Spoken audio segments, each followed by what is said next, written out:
And we're live. Excellent. Sorry, I'm a little bit late there. Almost forgot the coffee. Can't have a show without coffee. So tonight, I'm going to be drawing the last Ronin. I put up to a vote today on my socials, on TikTok, on Instagram, and on Twitter. And this was the one that came out tops in the end. Only by a couple of votes, but came out tops the same. I've never drawn them before. I have reference at hand to my left and right, and I'm going to try and do my best because I know it's become commonplace that I say I haven't penciled this thoroughly enough. Um, Today I very much have not. I my usual time frame to do this to do the pencils wasn't there today, and I had to scribble it in pretty quick, about half the time I usually do. So I'm probably going to be figuring out this design on the fly as I draw this, kind of like what I did on the Levi Ackerman pick, where I just didn't do enough pencils beforehand or enough prep on his costume or anything like that. Same thing has happened here. I just didn't get a chance.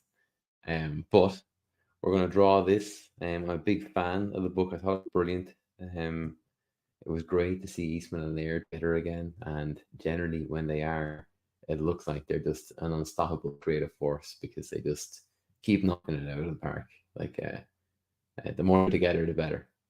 Um, Also, I've been talking about merch on the Bennessy store at bennessy.com, and I'm actually wearing some of that today. So you might recognize there the lady in the corner. You can now get her on a hoodie, a t-shirt, a water bottle, a phone cover, you name it. And the quality of the print, the hoodies, everything is really nice. It's really comfy. All around the Bennessy store if you feel like going that way. Also on the Bennessy store are the prints that I have, some comics that I have left from comps, left over from Comic Cons. I haven't sold them at yet, and I have a few Godfell trades. I'll put them up on the shop soon.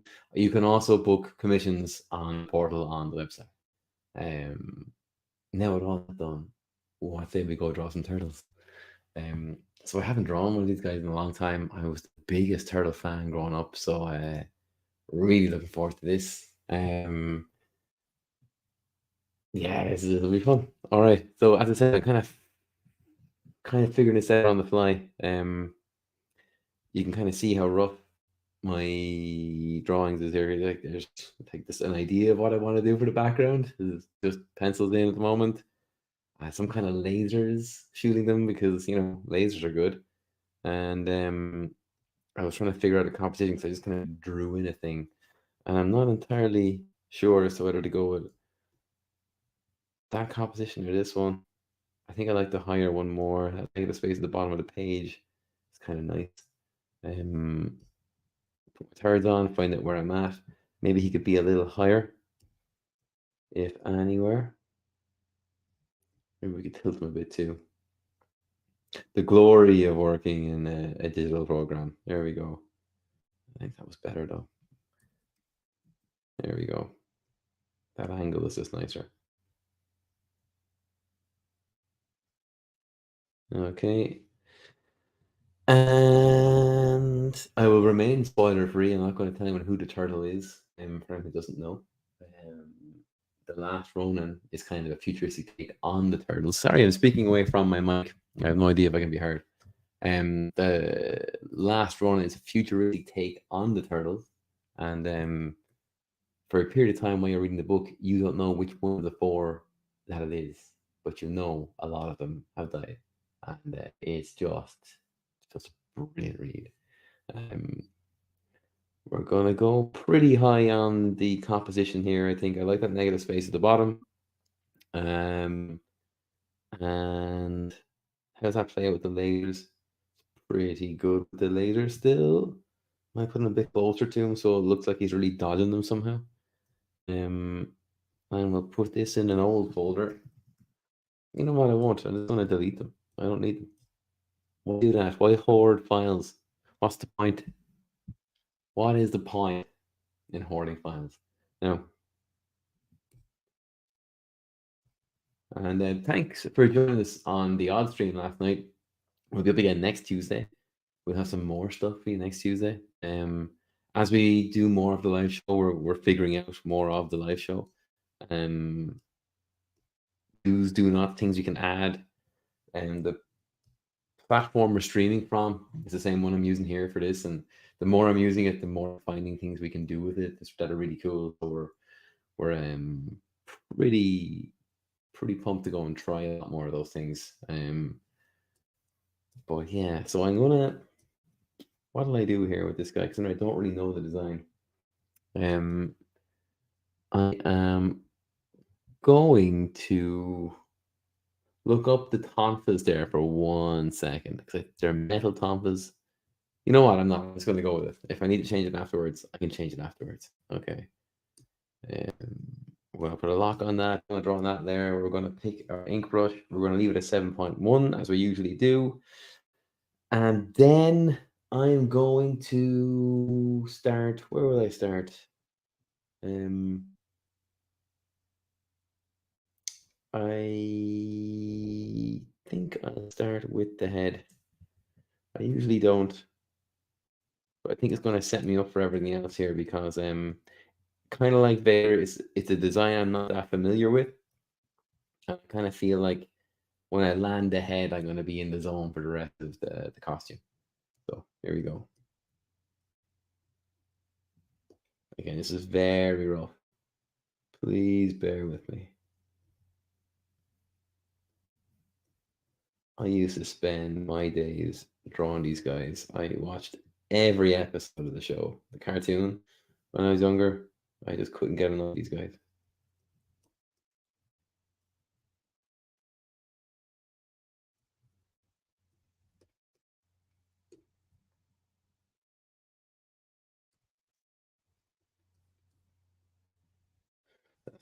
Right? Again, these lines are very rough. The things that I may think are other things sometimes are not, but that's okay. We can just edit them on the fly. Again, I usually put in my pencils on like a lunch break on a Wednesday, and I took my lunch a little later today, and not paying attention to the time, and realized I had a call, and I had to stop my late lunch um, before I was really ready to, and go with whatever I had set up here. Not entirely happy with that now. Let's go again on that.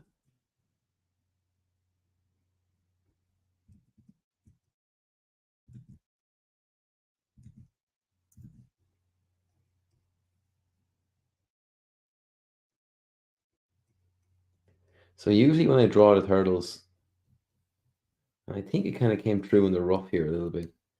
I like to go kind of like in the what was it, Mutant Mayhem, the new one that came out.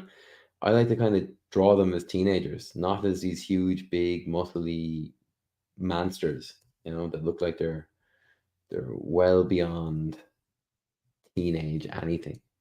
And I got to go against that for the last Ronin because the turtle is a lot older, not a teenager, and has years and years of hard living. So he's a lot of wear and tear.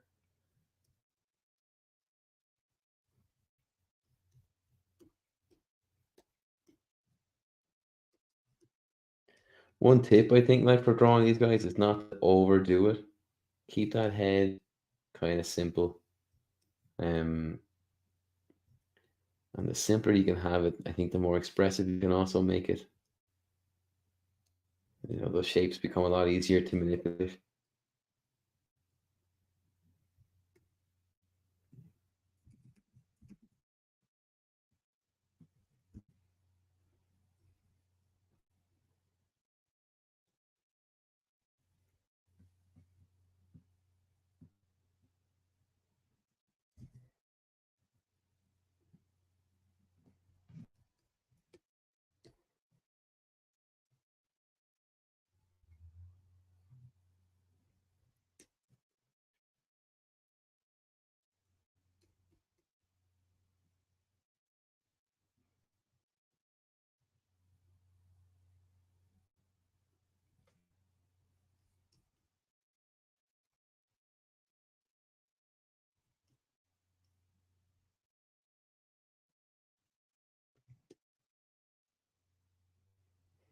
The more I think of it, though, the vote was between this, the last Ronin, and Superman, because I thought people would be pretty hyped up after seeing the Superman image that came out the other day, and while I would have enjoyed that, I don't think I would have enjoyed it as much as this.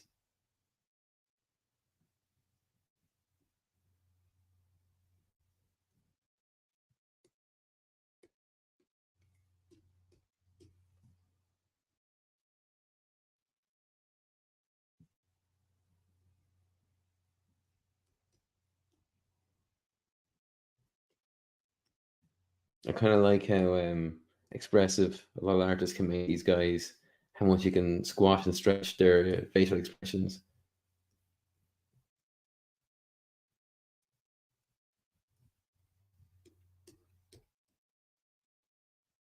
I mean, tendency with this guy, because he's wearing a hood, is to really cloak him over like you would with um, like an Assassin's Creed character or something. But just because he's jumping, it has to kind of flip back, reveal a bit more of his face. Black bandana.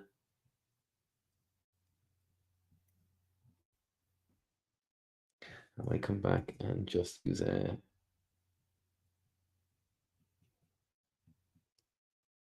eraser for those lines.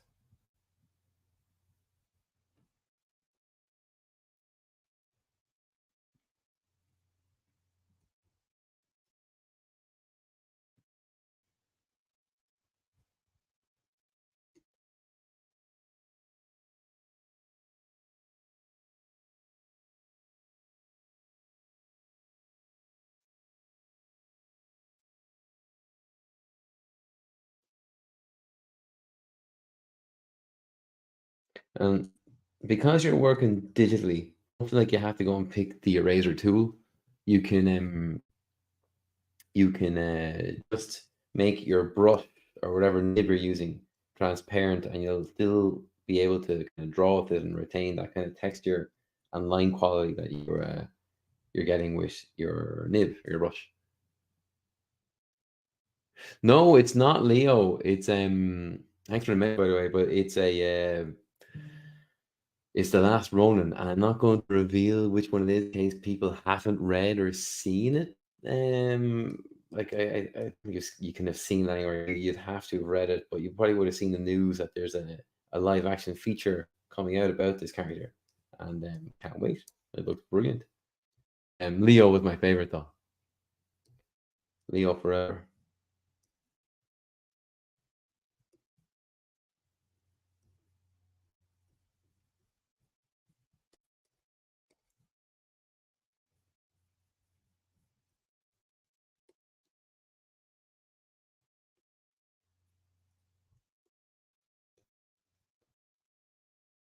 Doing great, thanks. Back at you.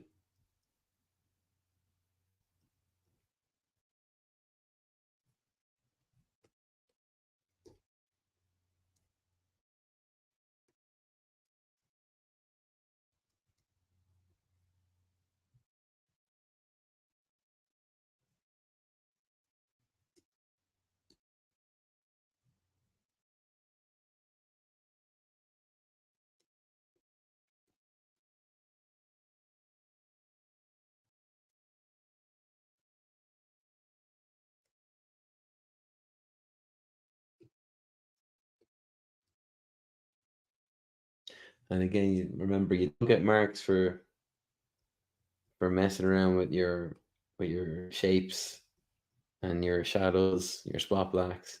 You get marked for being brave, so don't be afraid to get into them. And like I always kind of find that you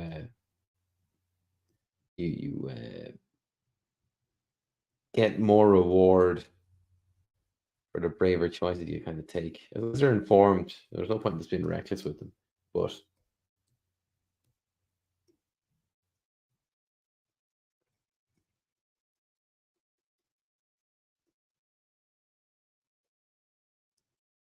and like in my case, I never quite like doing a lot of that. I generally do prefer just the shapes. I did it there, thinking it might look nice, And now I'm looking at it going, why did I even try? This is not what I do.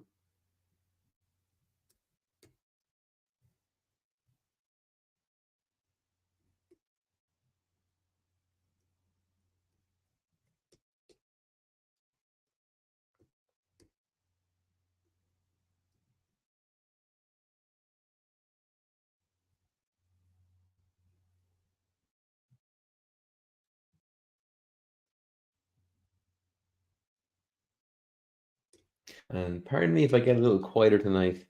I'm quiet because I'm thinking about what I'm doing here. Again, I didn't get to pencil this as thoroughly as I'd like, so I can kind of keep a free flowing conversation while I'm not having to think so hard. I'm gonna have to do a little bit of both here, and just bear with me. But I will be keeping an eye on the chat there, as you've seen. If there's anything you want to ask, ask away. I will get to it. Um, techniques, whatever, all that stuff. Um, I'm happy to answer every question.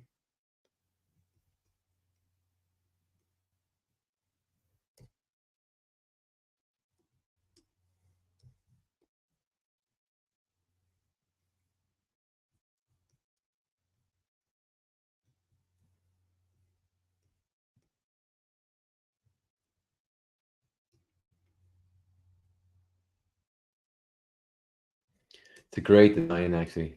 Another fun one.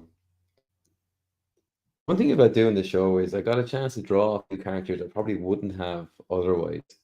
Like drawing Darth Vader last week was so much fun. Um, kind of like I felt like I was drawing Batman.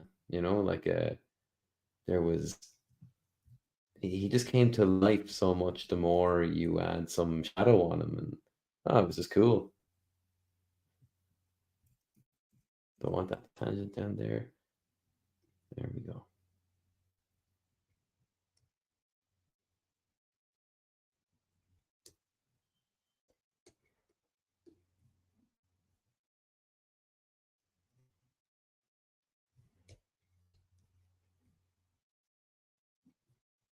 This is one of those drawings that I hope goes really well because I like these guys so much.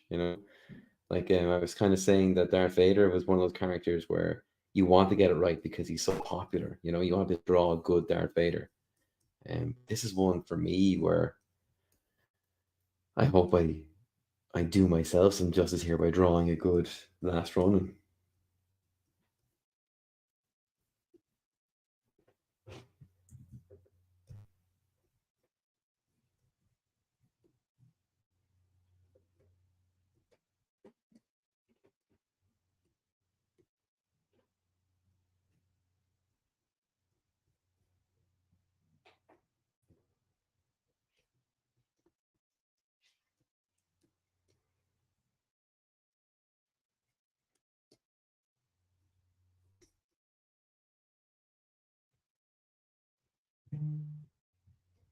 Funny, like, is this was when I was younger, this guy and Spidey, these guys, I should say, not just this one guy, this one turtle, but turtles and Spidey were something I would draw with my friends all the time. And I remember there's a friend of mine who was older than me. I was quite young at the time, so was he, but he was still older than me. And being older, he was kind of absolutely damn sure that the turtles had three fingers next to a thumb and three toes on the foot. And I was so sure that no, you're wrong. It's two. And every time I go to draw them or I see them to this day, I think of that, and I was right. I knew I was right. He was wrong. Years later, still taking some kind of win out of that moment. Sad.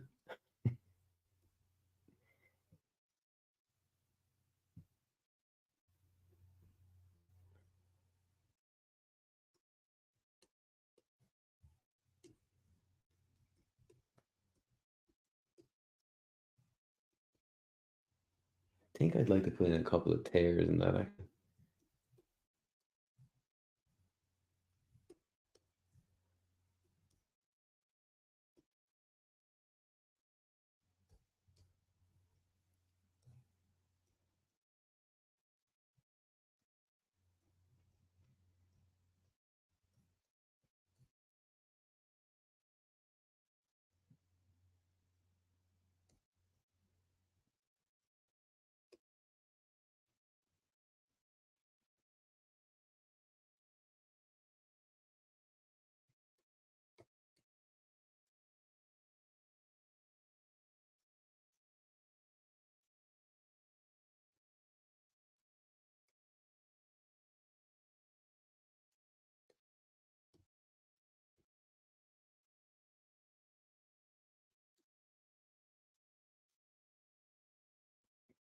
When I was working at the pose, I had to familiarize myself with tons of techniques, because I didn't want to just draw like like a bar brawler about to swing a thing at some guy drunkenly.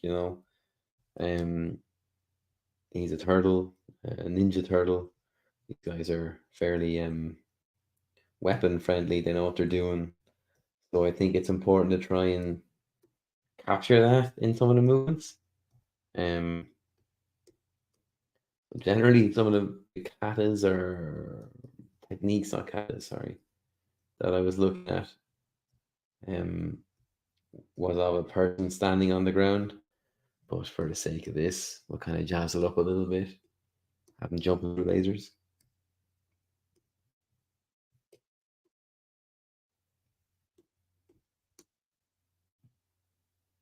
Okay. He's got some goggles on.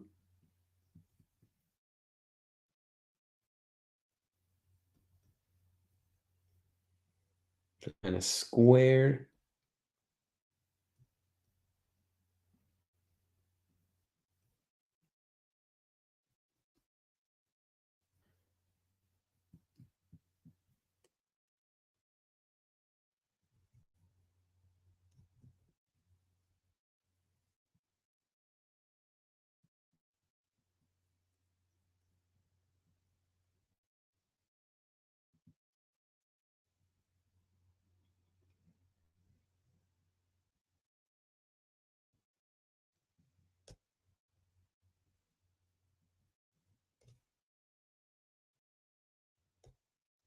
If it's not a book you've read and comics are kind of right up your alley, this is one you gotta check out.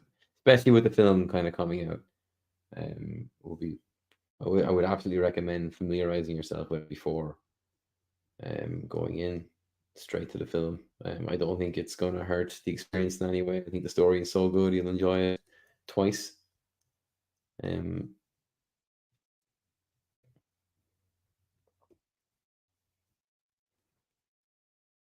kind of want to draw these things like they're getting jostled around by the jump. They're just kind of in really tight. So this one's actually going to come out a bit like that.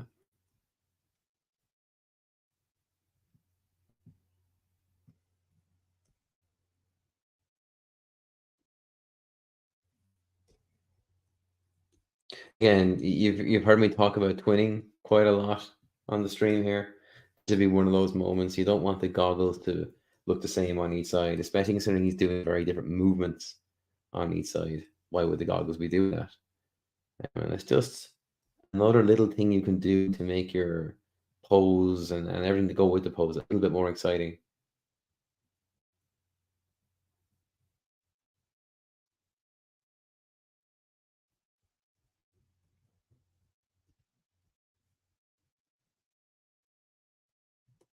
How long was it? It was much longer than that. There we go.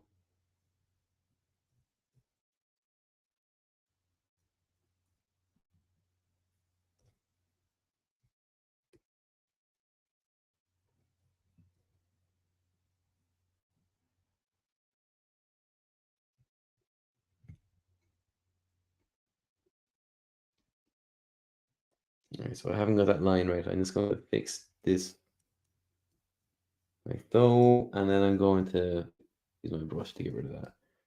Now, I have something else wrong here that I'm going to fix now as well. And that's the way the hood falls down here. It's got to come down over that,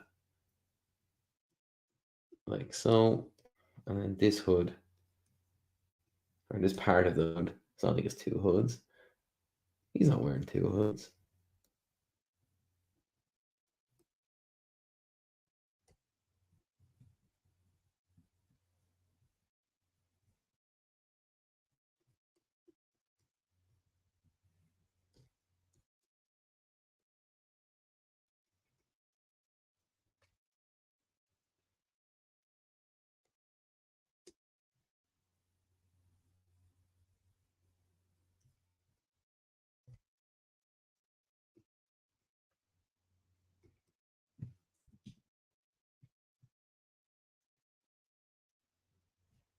Now I'll take a step back and look at that.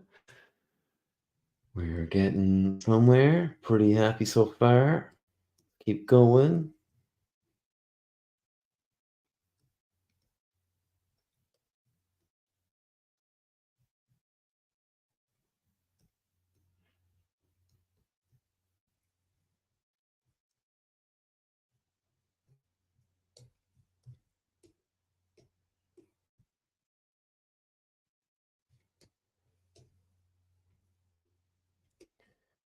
Okay. Shoulder pads.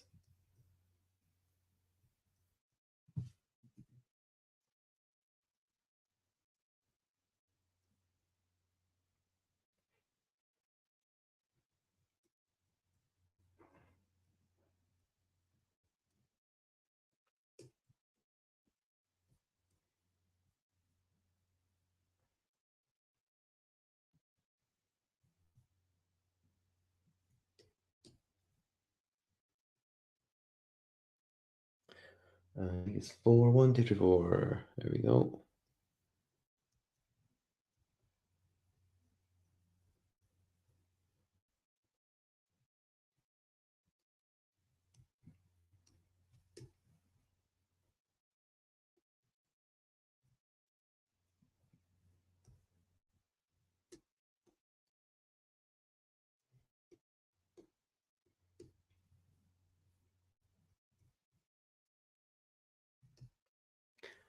Like every Rob Liefeld character, this guy can have a bajillion pockets, shoulders, on the belt, you name it.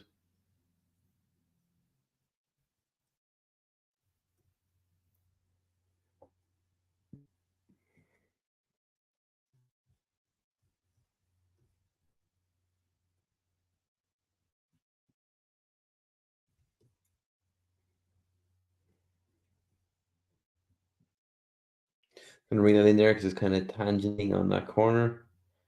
I always say we don't like tangents, so we get rid of it.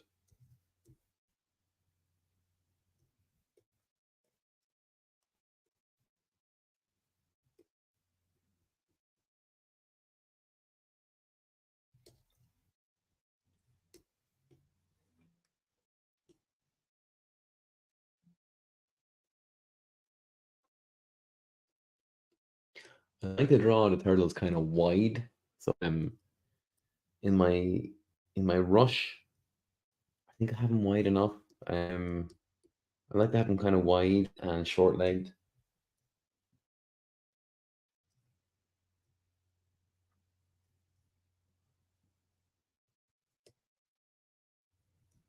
If there's an edit to be made tomorrow after the stream, and it's one of those things where I haven't spotted the mistake or something I'm not quite fully happy with before I end the stream, it could be that he's not wide enough, and that would annoy me enough that I would go back and fix that.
Yeah, forget on the hood. There's kind of a,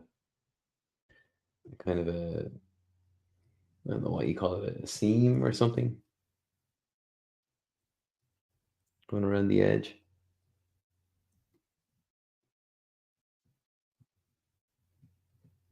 It's kind of important because it goes down into the front of the suit where it gets tied up.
I'm just going to shoot across the body from time to time, just kind of looking at the pose, the silhouette, and the costume again, because I'm not fully familiar with it. So I'm just kind of, if I'm doing something on one side, I got to make sure that I'm doing it on the other as well.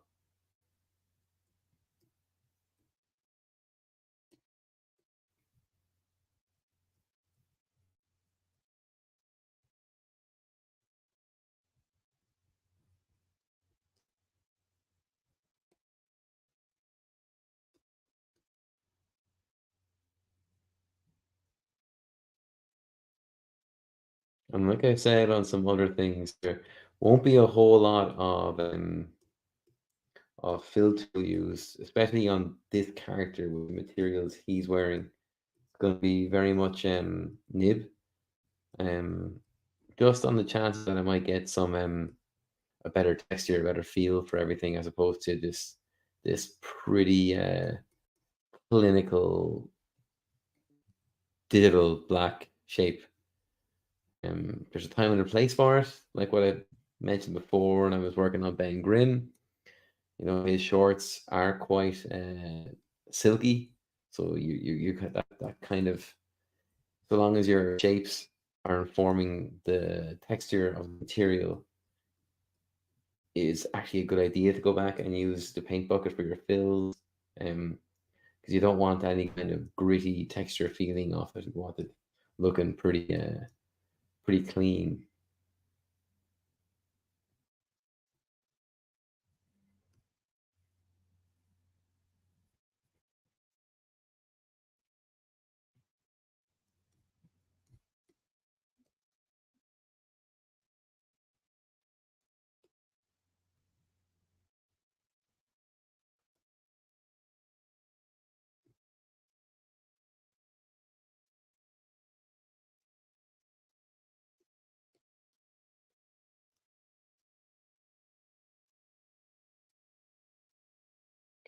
And how does all those things actually? Right, so there's, this seems to be where the bracers kind of stop on each side, and they have these circular ties in the middle. And for those circular ties, I'm going to take out the ellipse tool and draw those shapes a little bit cleaner. I don't want these things looking wibbly wobbly. I kind of want them looking what's the word? Kind of clinical, I guess, you know?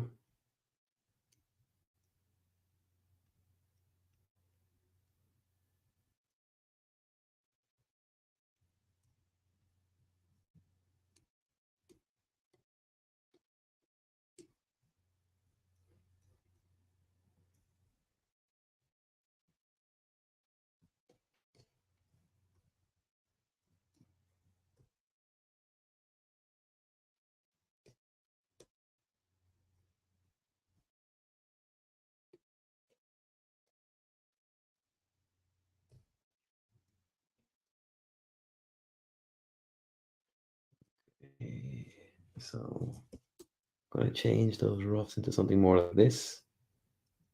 If you find out that something you penciled doesn't really work, don't be afraid to ignore the pencils and just do it right with the inks.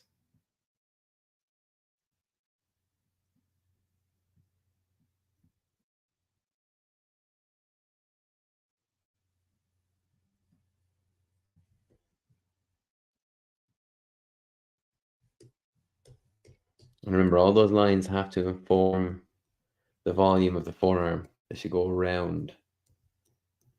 Okay.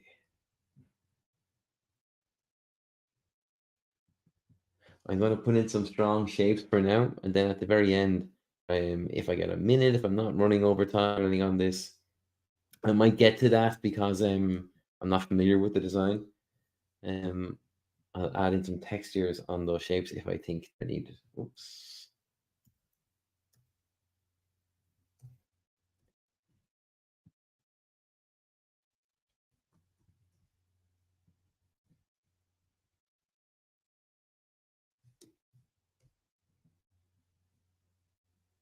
Yeah, I don't know if I like that shape there actually, but here, underneath that, I will want one. Actually, that could be a spot black moment. Yeah, I think it will be. Sometimes I like to use kind of graphic blacks in the design where I can.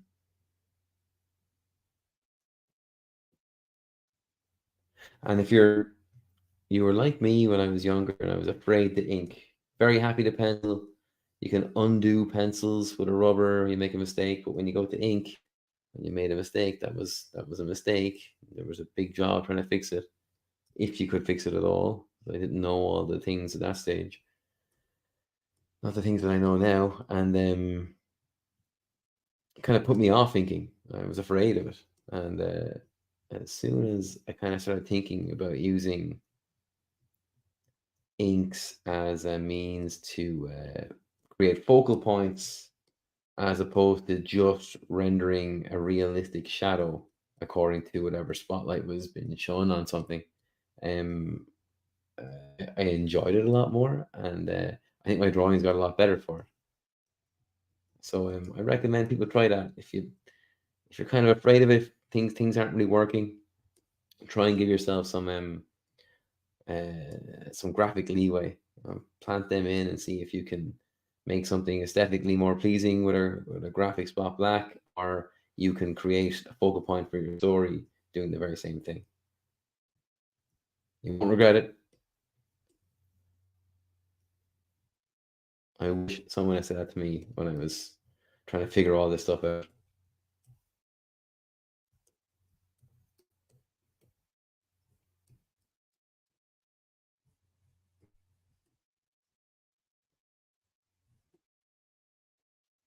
No, this isn't the commission. I just do drawings on my stream every week.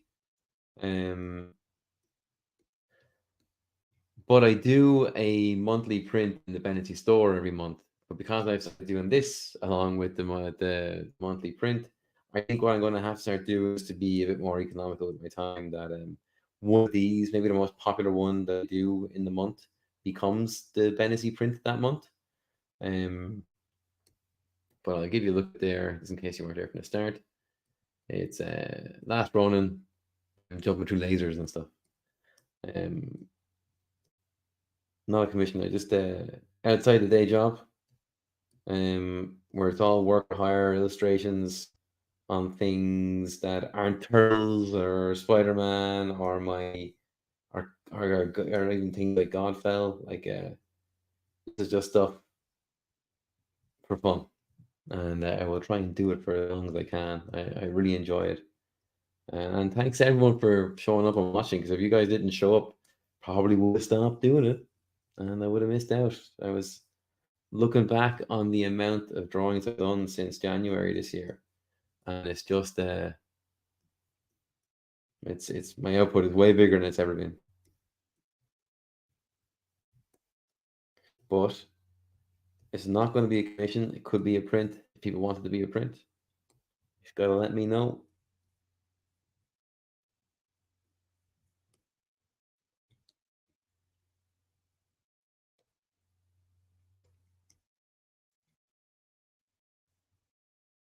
just in case I see a few people coming in there. Um, I'm not familiar with this character design. I did not have time to thoroughly pencil it today, so I'm kind of figuring out the design as I draw this on the stream. So if I'm a little slower tonight, um, it's usually not the case, and I'm just kind of getting my bearings on not just what he looks like, not just like what's been drawn and what I should be following, but where I can push and stretch and squash shapes, that kind of stuff.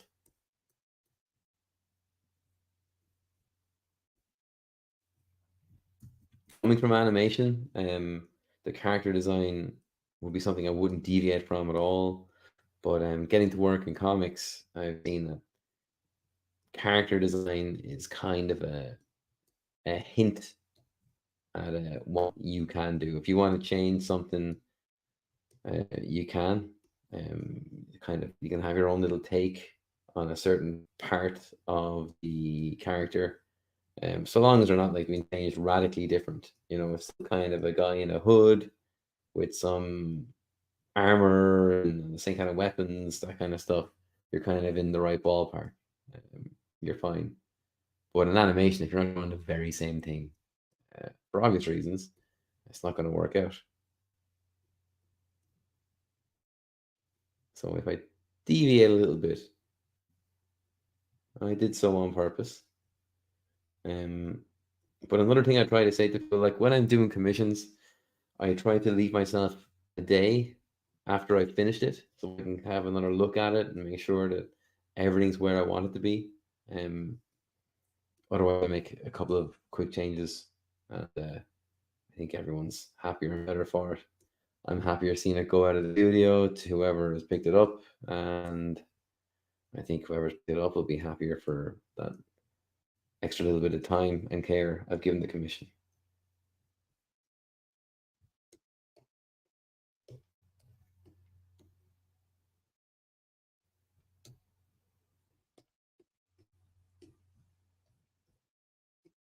Also, I didn't get a chance. I've started a new job recently, and it's again, it's because it's a new job. There's a new routine to everything. It's not like it's actually a pretty good job. It's not crucifying me with hours or anything like that. I'm just kind of getting into a new stride. That's all. And there's an artist I meant to check out because tried to do a Twitch raid last week. Kieran Present Danger, I think is what he goes by on Twitch. But check out his work. He's really, really good. And he's just a great guy. But if kind of drawing, especially coloring as well, are kind of something you want to check out his channel. He's really good.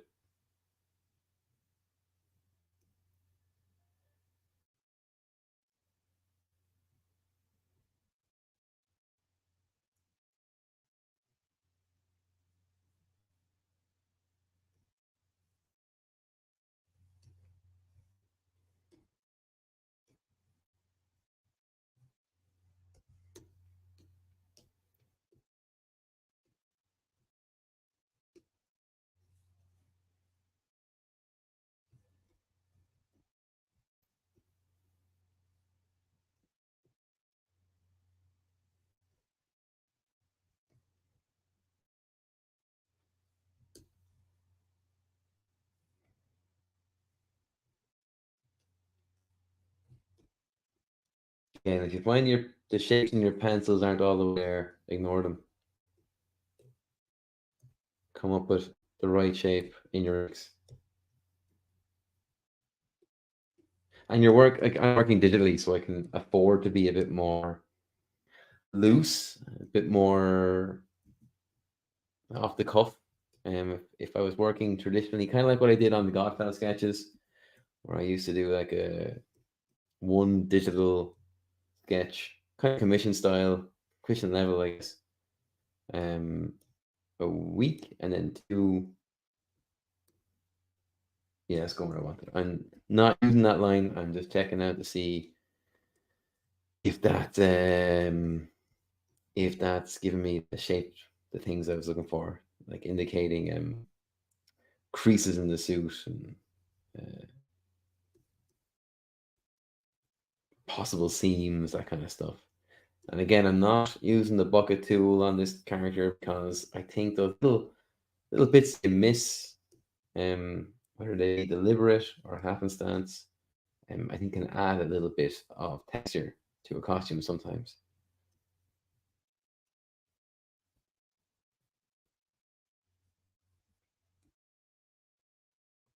Like I love drawing digitally. I used to hate it. It used to be something I didn't want to do at all. Um, but I've really gotten into this kind of feeling of a Sharpie on glass. It's a lot of fun to me now.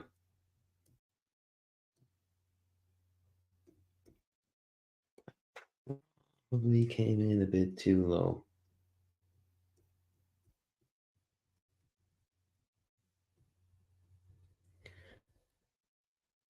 I know I'm gonna do that now.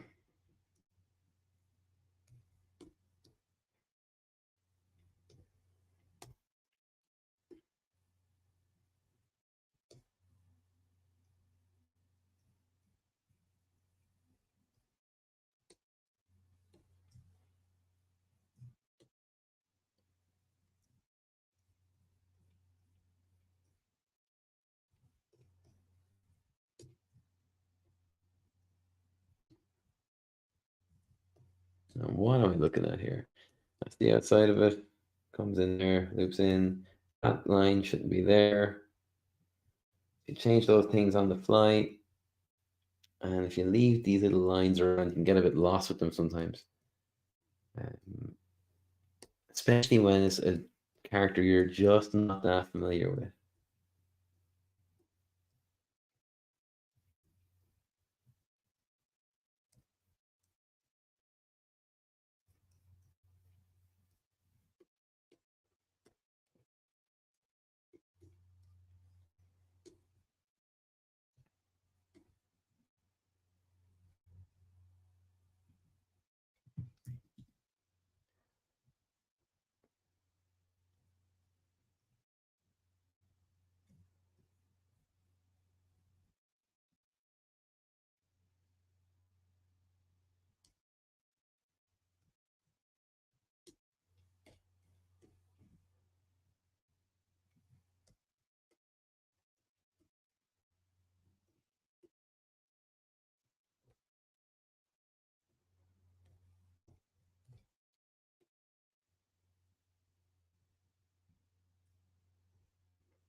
Realized that there's a character I'd love to talk more about, but I don't want to ruin it on anyone because the story in the last run is so good.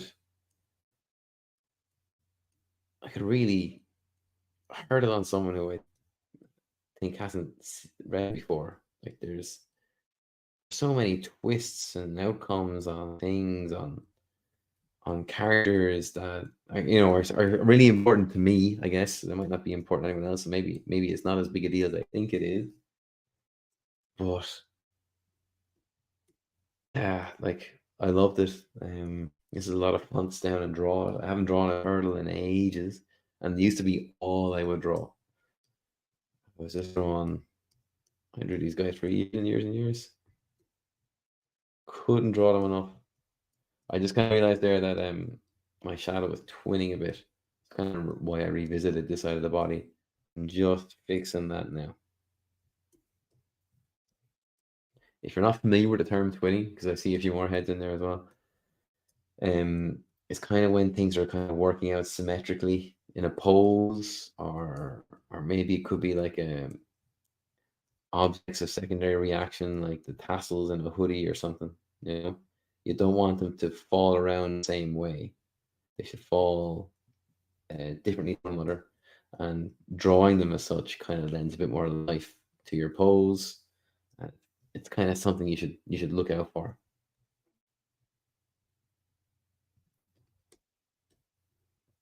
Okay, so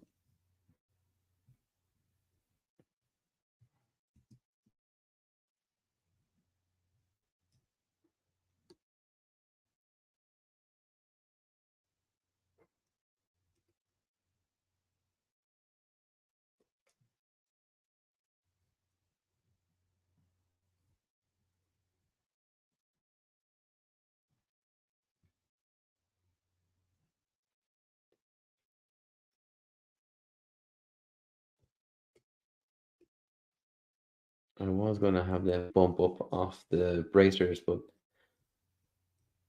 I kind of think the silhouette would be better without that.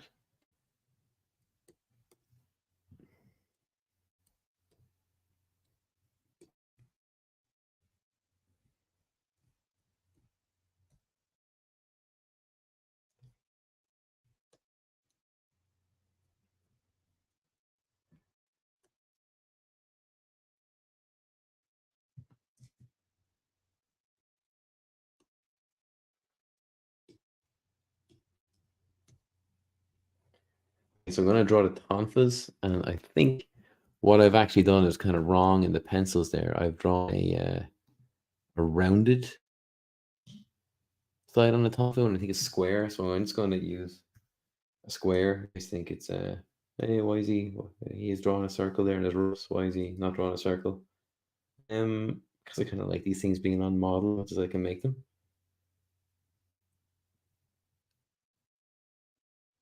And this is the ruler sketchbook. It's really good. Gives you a bit more kind of life in your line because you can change the quality of your line. It's not just plain dead digital line.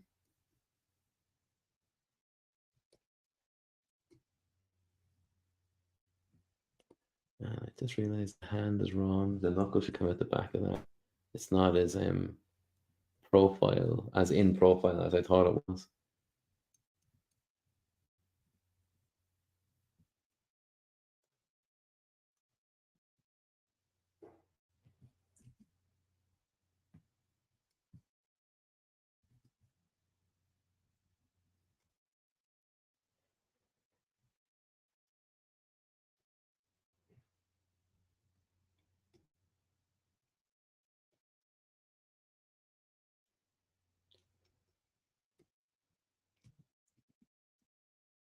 And that would be incorrect then. This would come out like so.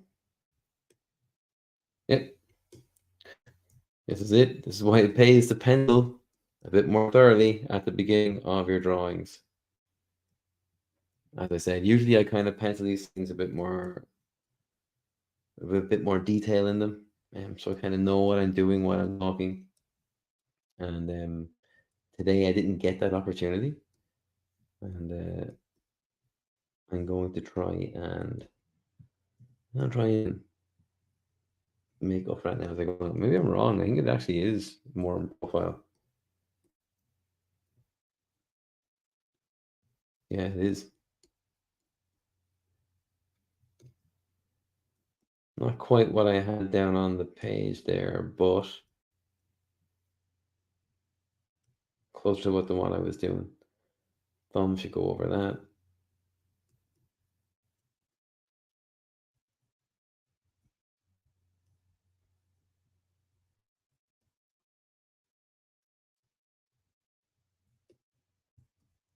Okay, so top it up there. This still comes out this way. Let's open a new layer. Get this right. Yep, there it is. Sometimes you just got to get a bit messy. It's all right. And we're going back to circles again. Why did I do that? Would that part be a circle, maybe?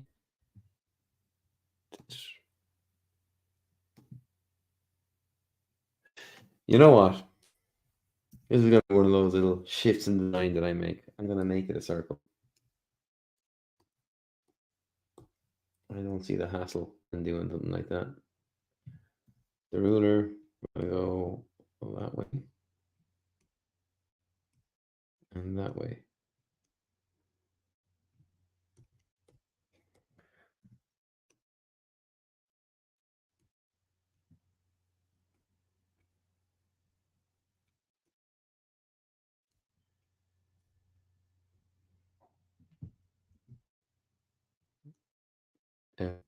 There.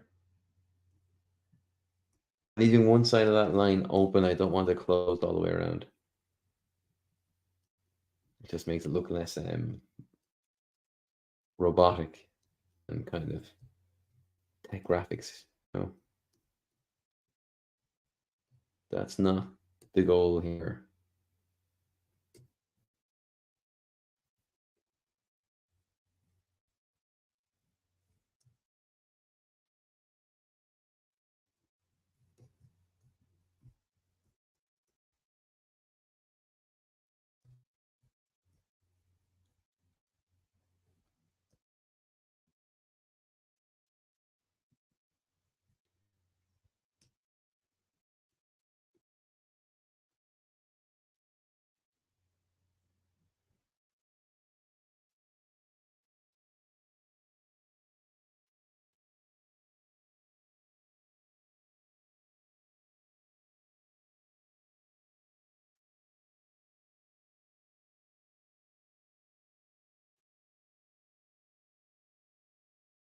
Confids the Ronin uses are pretty great.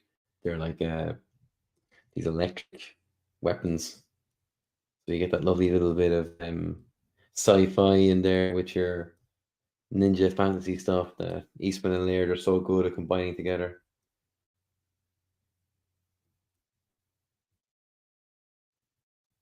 When they were apart, because they had a bit of a falling out at one point, they were still working on the turtles, but individually, and it was never bad. The turtles were still great, you know. I'm biased. I think those are brilliant anyway. But there was definitely a distinct flavor of one being more sci-fi and one being more kind of martial arty than the other one that followed it. The two different kind of shows, and you can really see influence from each individual creator and what they bring to the table, which is kind of cool. Maybe a shadow on that there, and delete you. We're done with you.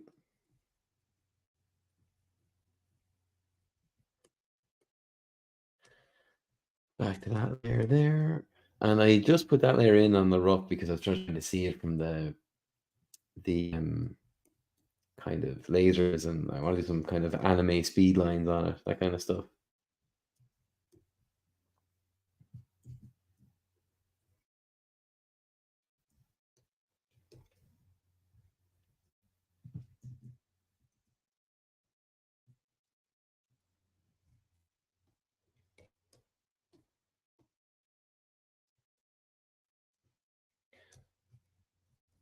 Something of this was bothering me. I think I just figured out what it was.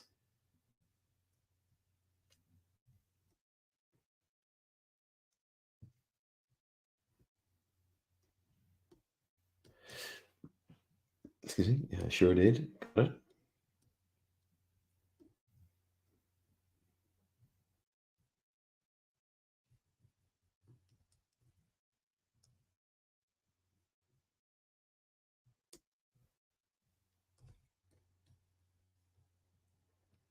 Okay, I'm gonna draw in the kind of buttons or whatever they're called.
Oops.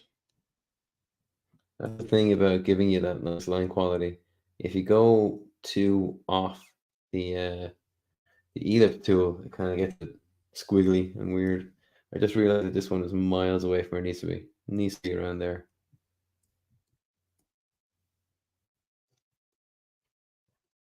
And then the ones I have kind of half under the belt would actually be a little bit further up the body there.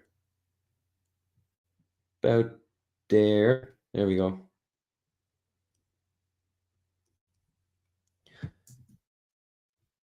Always take a step back from the drawing when you can to see if it's going the way you want it to be. You can make a change right there and then. As I said, especially if it's a character you're not that familiar with. You'll just get things wrong. You won't. That's all right. Just fix them on the fly. Yeah.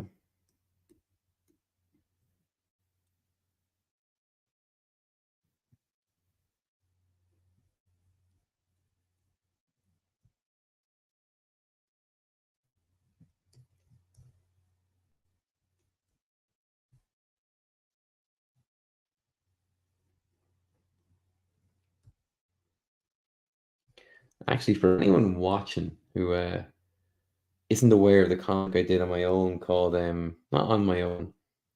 I actually got the guy I was just talking about, Kieran Lucas, he colored it. But I wrote and I drew a book called Carrie and Rufus. And it's kind of like Shaun of the Dead meets Turner and Hooch. And it's been out for a while. I have the first issue out on Tapas for years. I pitched it. Unfortunately, no one would take it and publish it. There was kind of every publisher seemed to have a zombie book on their shelves, so it was hard to pitch a second zombie book. Um, but I went and put it out regardless. I did an entire first issue. Um, paid everyone who worked on it, and I'm still pretty happy with it. But you can read it on Tapas app. It's free, and it's called Carrie and Rufus. Um, but what I was going to say was, if you're not going to catch it there or read it there in its entirety, if you are following me on TikTok, I'm going to put it up there over the next number of days. So if zombies and talking foxes are your cup of tea, maybe you'll enjoy checking that out.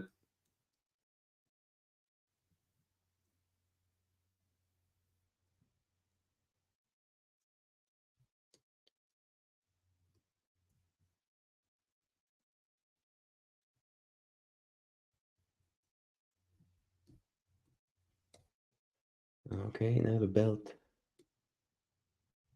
It's kind of a weird belt. It's not your usual big block of a thing with a little line down the middle. Oh, that belt.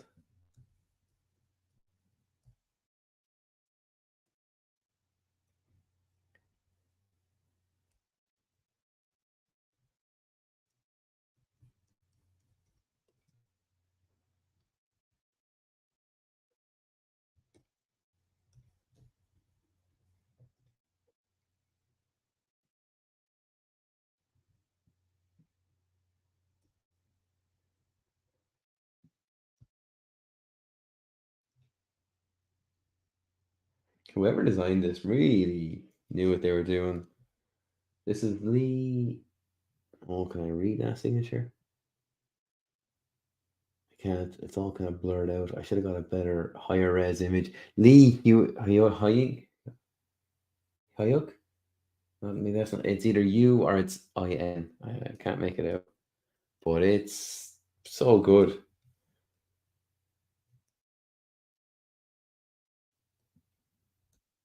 And I'm using that artist's name because, as I said, in comics, um, there'll be deviations from like the interior artist's designs. But this particular one, I have a few on the go here, but this one is kind of it's keeping me honest a bit more than anything else. So he gets the credit. He really thought about this belt.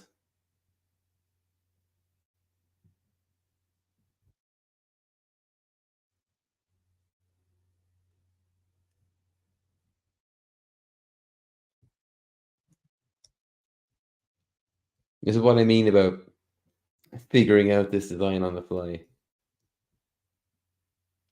I hope you guys don't mind.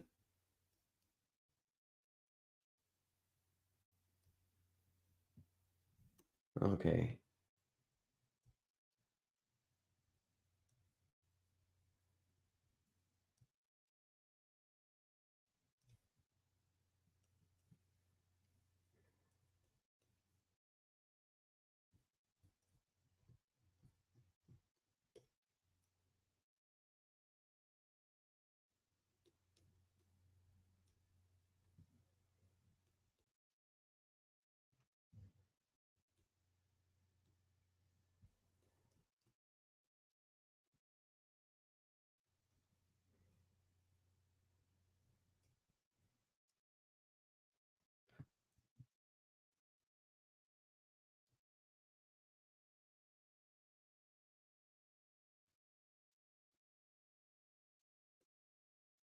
Okay, and then there's kind of a clippy bit here. I'm not actually going to do the clippy bit. I'm leaving that bit out.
How are we thinking? Pretty good so far. Yeah, happy with that.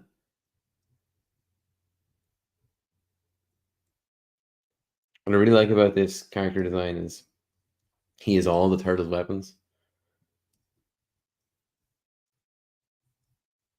Because again, you don't know who it is until you finish, I think, the first issue. So I'm not going to spoil it on anybody. But yeah, he's carrying around all the weapons of his fallen dead brothers. And it's so good. It's so dark. Um, the dark part's not what makes it good, though. It's just a really great story, really great character development.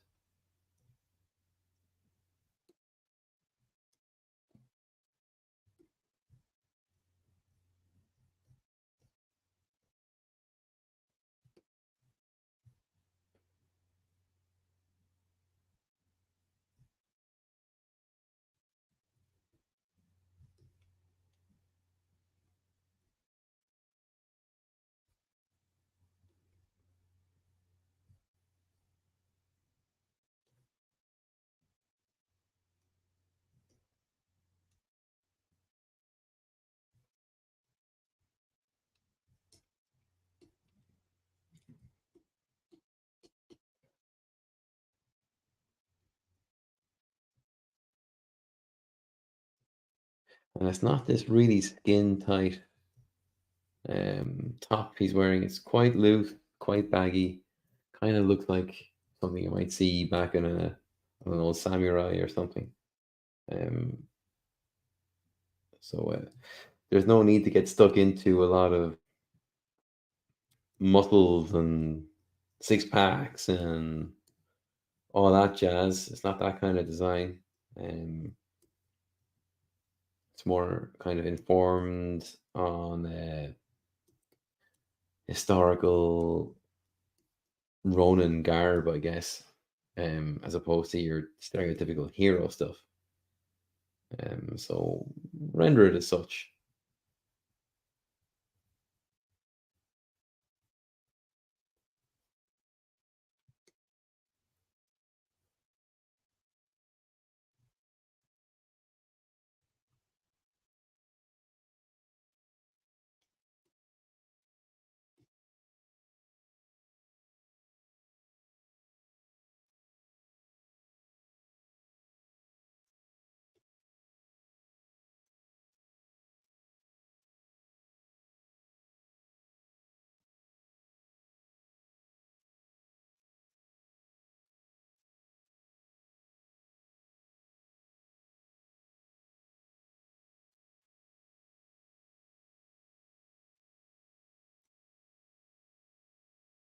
Again, if there's any questions regarding the character technique, drawings, any of that stuff, please feel free to shout.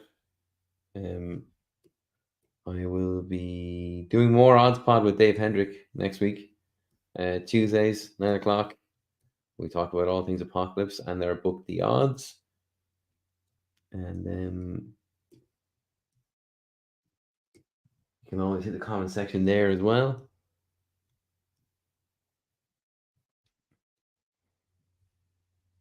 Now, Raf's sigh. Gotta get this right. Kind of a big deal.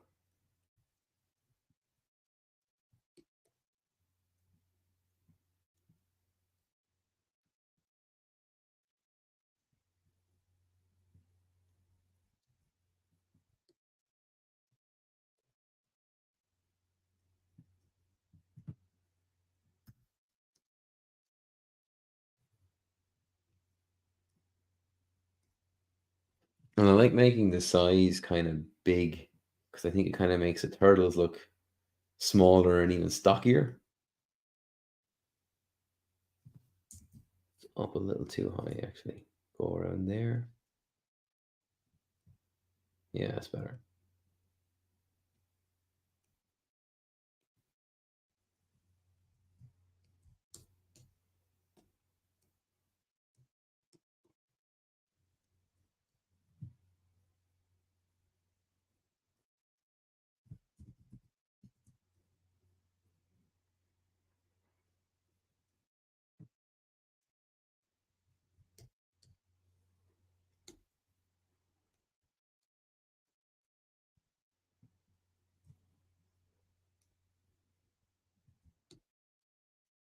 So that looks a little too long there. I'm going to draw them up like I have my rough, but I'm going to move it up along there using the lasso tool. So it ends about there, so it should only come out to about there. Yeah.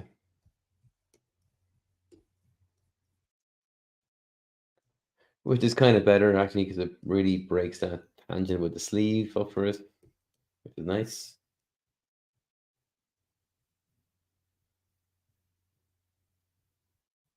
I love breaking up tangents.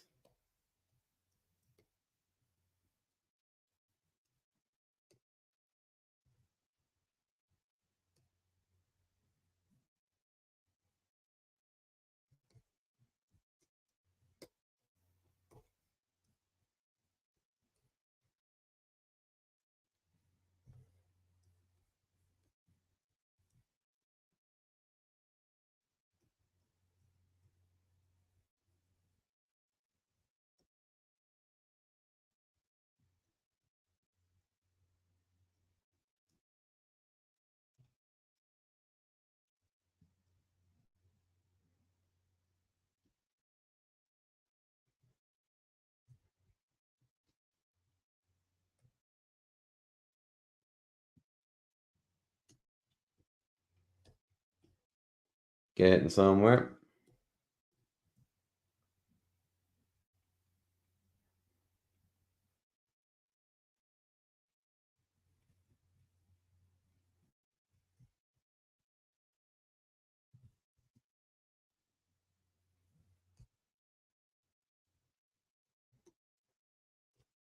I haven't read the story in a while, but I gotta go back and find out exactly what the story is with the weapons. Were they taken from the turtles when they fell? Were they taken from a store an extra cache of weapons that I know they used to keep as well? You start drawing these things, you start questioning these kind of things, just leads to more and more questions. And I think if you can answer the questions when you can kind of, oops, when you can kind of create a kind of a story for your character, I think if you can apply that to something like this, like where it is just a kind of a poster cover commission type thing, as opposed to a bunch of sequentials that are geared towards a narrative. Um, I still think if you can kind of keep a story in mind, it's going to pay off and will make your work feel better, bigger.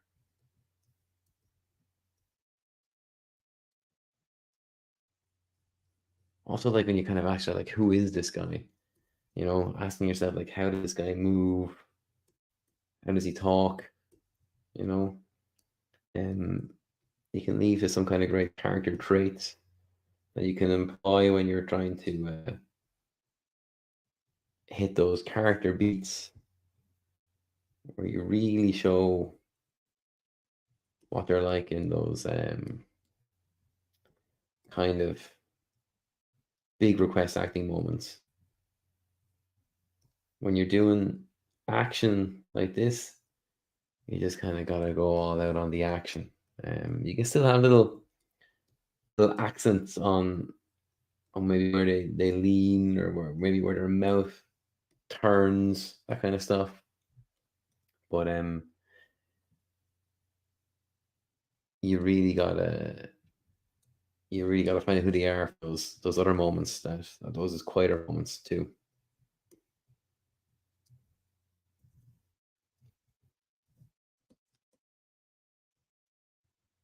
I knew you hadn't done that. There you go. So sometimes, I don't know why, but the program kind of stutters or something, and you have to pick a different brush to get it going back again. I don't know, mm, which is kind of annoying, but it's still a great program. I still recommend the hell out of it, and I still love drawing it.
I don't know why I'm always bettering my line by trees. I might be better off to go into fours and fives, but I always do tree. I always like tree. Don't know. No particular reason for it. If it's something you spotted, I know it's something you do, but it's not anything more than maybe just a slight preference.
Might help put on the black color as opposed to the transparent.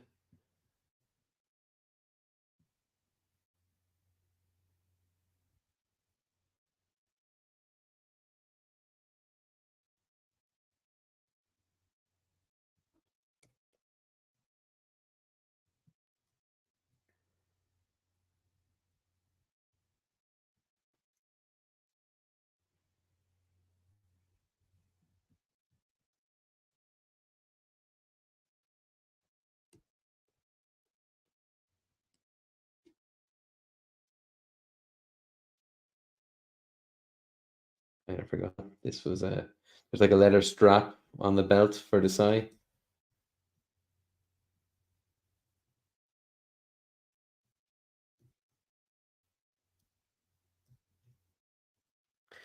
I'll blame a mistake like that on a lack of caffeine.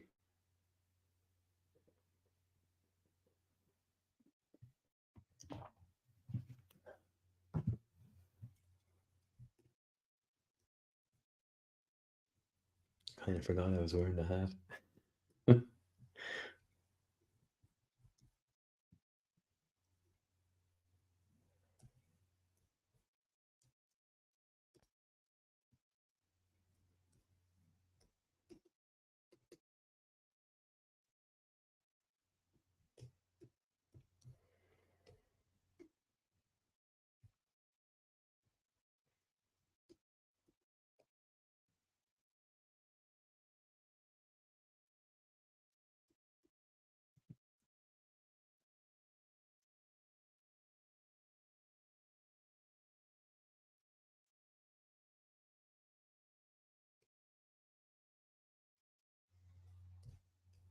Yeah, there we go. It's getting a bit lost there. Apologies. It's that shadow that was throwing me off.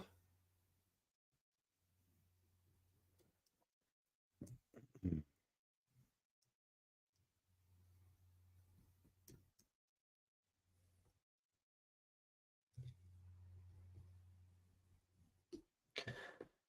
Yeah, all I want to do now is go watch some turtles after this.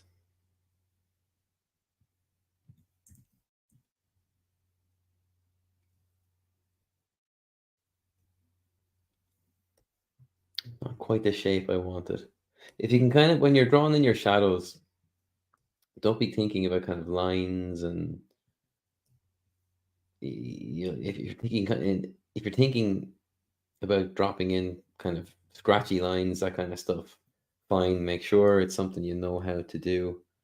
Um, but if you do think about them as kind of graphic shapes, what you'll find yourself doing is you'll be drawing in things that help inform volumes, and it'll lend a lot of kind of weight to your work. If it's not something you do already or know about already, there's a little trick for you. You don't just have to think about your spot blacks as being graphic aesthetic shapes or graphic elements to help lead the eye to a certain part of your page, drawing, whatever it is. You can can use it for all kinds of things. And when you know all the rules, you know when to break them, all that kind of stuff. But you got to know the rules first.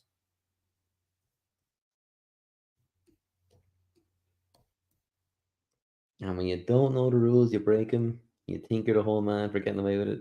You haven't got away with it. Everyone knows. We're just being too nice to say it to you.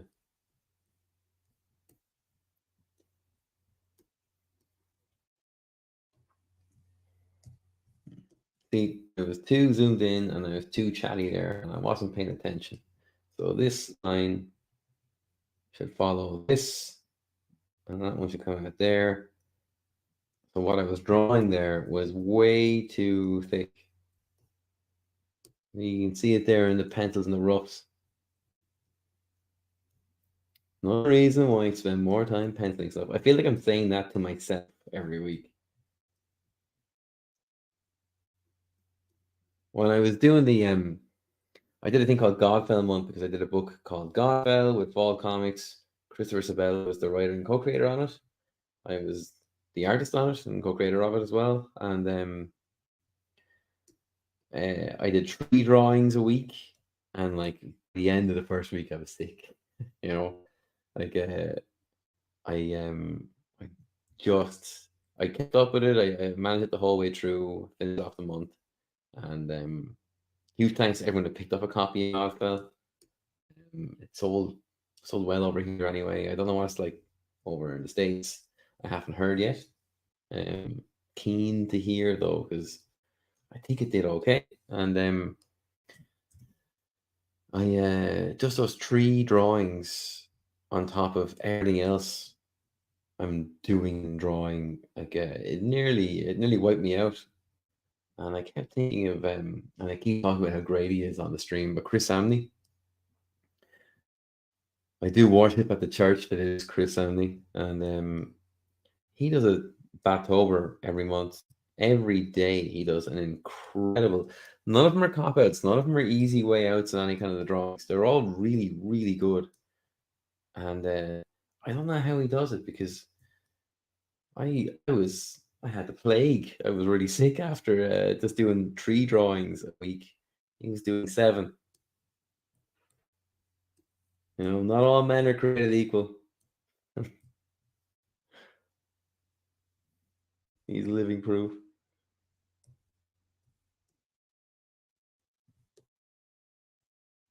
One of these days, someone out of all the videos I've done where I am talking about Chris Hamley, and I do it often enough, I guess. But someone's going to say it to him, and I'm going to have to just, yeah, I think you're great. What else do you say? It's kind of weird, you know, like chances of meeting him are pretty high, I guess, because Comic Cons are Comic Cons. Um, but I don't think there's another artist I've talked about as much um,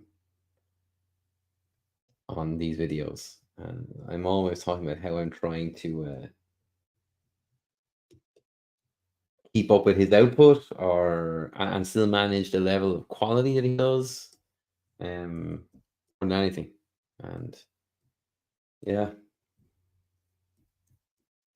maybe I should stop talking about him, freak him out. There'll be restraining orders at next Comic Con I go to.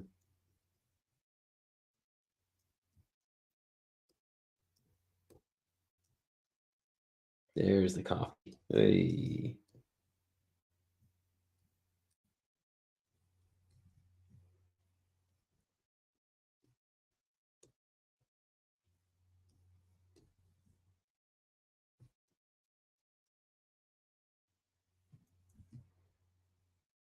So I've kind of noticed a little bit that my output on the odds is down by about a quarter-ish of what I thought I would be. And I can put it down specifically to the drawing these things. Because initially I was going to do a lot of the odds on these things. But I realized I wasn't really, there was no one here to join me. But now there seems to be kind of a constant set of people who are joining me. So I might go back and draw some comic book pages on the stream, if you'd all be so kind to tune in on those. I will probably every other week I'll do some page of the odds pod of the odds, and I'll even give you guys kind of sneak peek of the characters, talk to you guys about production on it, who's on it. We're very lucky with people who were on it. Actually, we got some great artists on it. Vittorio Aston, who was on Godfell with me, is has followed us on to the odds. He's just amazing. I actually owe him some pages. I started that new job, kind of put me out of whack, and I owe him some stuff. I'll get it to him very soon. But he's brilliant. We're very lucky to have him on the team, and yeah, I think I'll do a bit of that. I'll show what it's like, kind of tackling some of those pages digitally and digital tools for things like perspective, that kind of stuff. There's a very good digital tool on Sketchbook. I think it's very similar to the one that's on Clip Studio.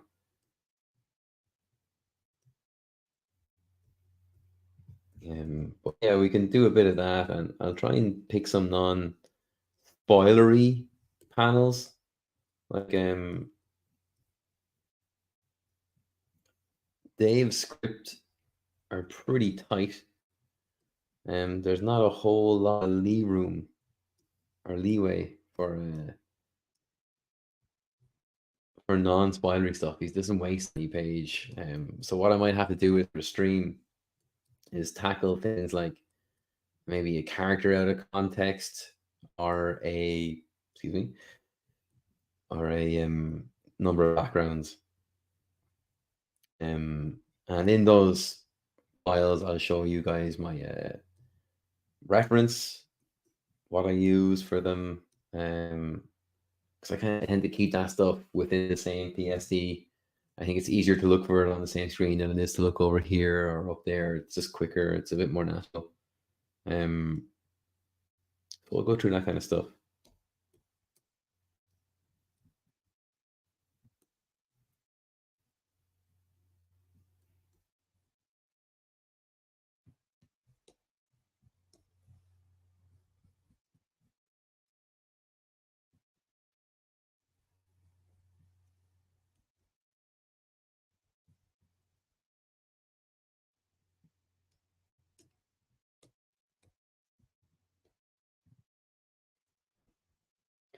I think that line is a bit misleading. It kind of looks like he's bare-legged.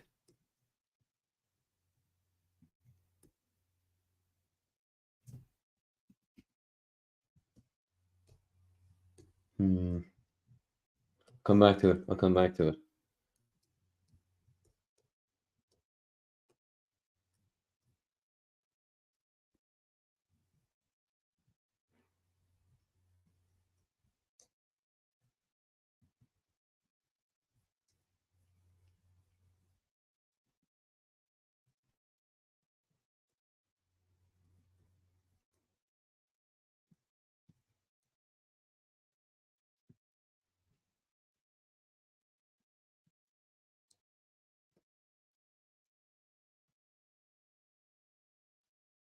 I kind of like to draw through lines like that digitally because it's a bit of an effort, I think, traditionally, to make sure that your lines are matching up when they're passing through things and coming out the other side properly.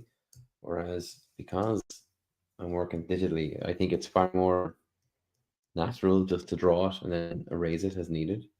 Um, why not? Sometimes I do it with Tipex because why not there either? But when I'm drawing digitally, I'm always doing it. It's never a maybe.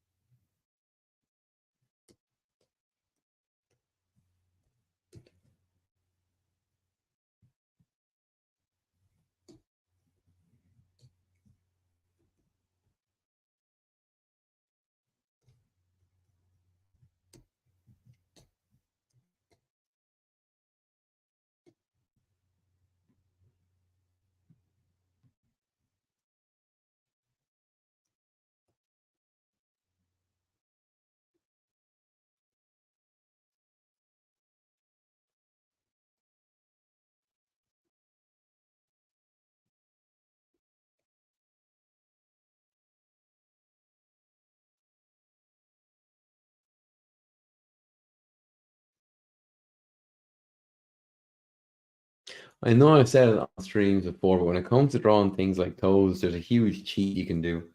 When you break down the foot,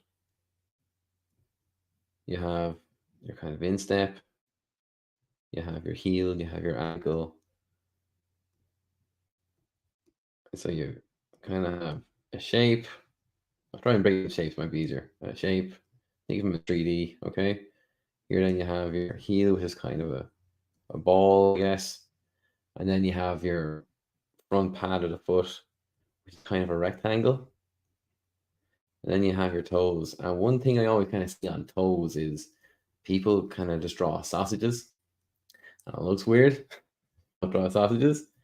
But do take these 2 steps to draw a good toe. Something that actually looks like a toe with digit that distributes weight. Draw a step. Okay, 1, 2. Okay, draw that step in 3D like we were doing with the rest of the foot. And what you do then is you'll end up with something that looks more like a toe. Okay, your knuckle part, where it comes in there, your nail will be here under the toe, back into the ball of the foot. And the same deal over here on this one, a step, toe, step, a toe, etc., etc. All right. Uh, Easy way to get around something that is known to be particularly difficult, like hands. But there's easy way around these things. That's one that's always stayed with me, and it's always served me well.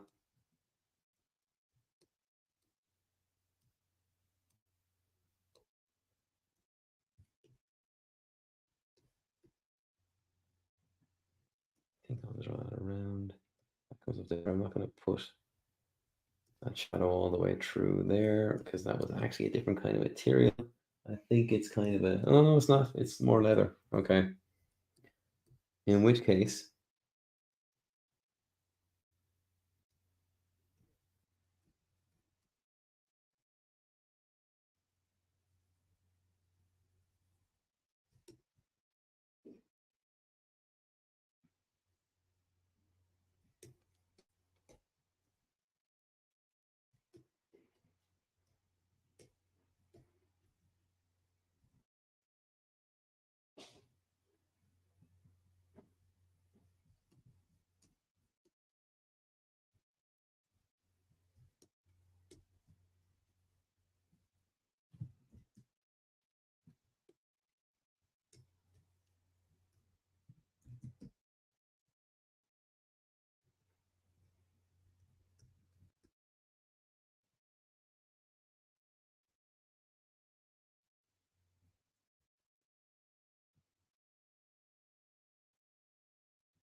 this leg is kind of underneath the body, so there'll be a lot more shadow on it.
Truth be told, those little lines there, they were actually kind of bothering me a bit. That feels nicer.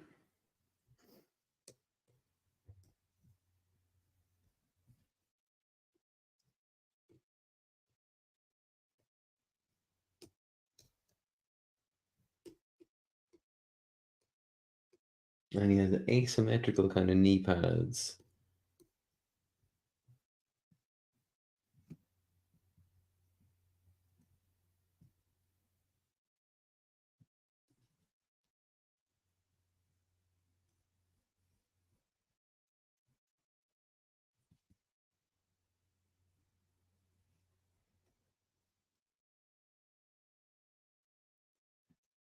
Back in the day when I was a kid, I had no idea what they were, and I called these things bandages. And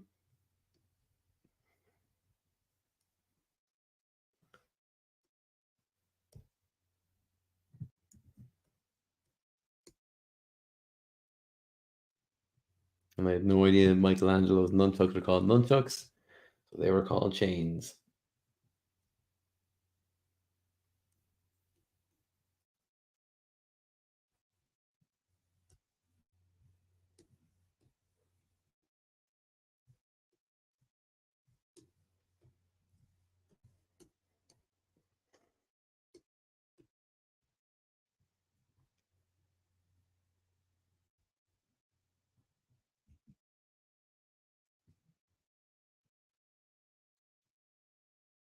So as I said, the material is not the skin tight superhero spandex type stuff. It is cloth. So you got to render it as cloth. It's baggy. It's going to wave, flap around a bit when you're moving it, kind of pace or jumping down off things like he is here.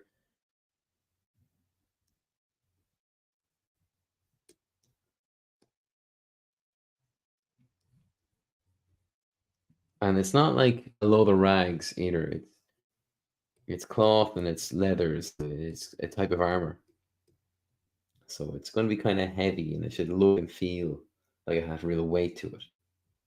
So kind of try to keep those in mind when you're drawing these things as well, because you could just fall into a trap of drawing what you're used to. You need to draw uh, what it actually is. Um, What you often see around, especially with deadlines being deadlines, they do exist and they're zero fun and they can and will make you cut corners. You have to, and you fall back on what you're maybe where you're comfortable or what you know. Um, but when you can, inform yourself properly and give it the time it needs. Like today, I didn't have the time to do that, so I'm figuring it out on the fly here.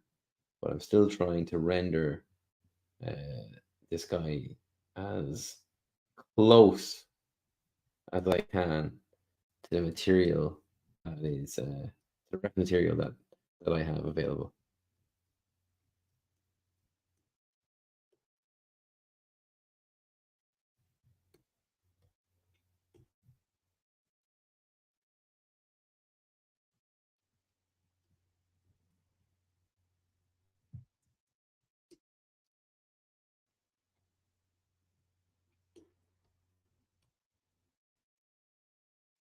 Okay, the weapons.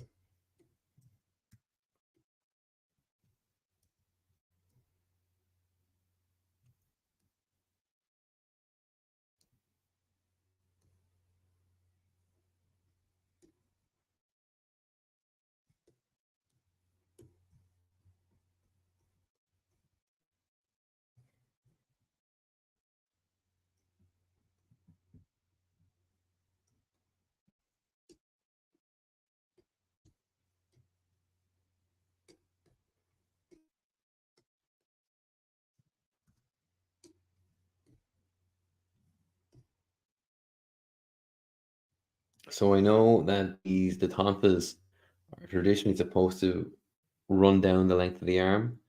Sometimes just to create a bit of negative space, like there's fighting and there's stage fighting, and just like there's stage fighting for something like this, I'm going to break that rule of having it run really close to the arm, um, and have gaps and things like this just to create a nicer silhouette.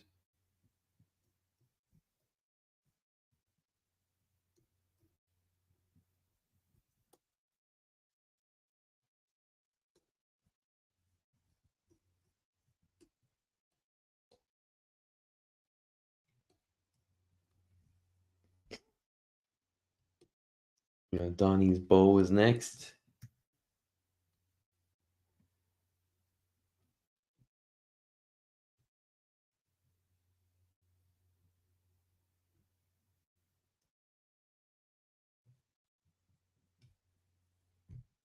So it's already kind of tangenting there.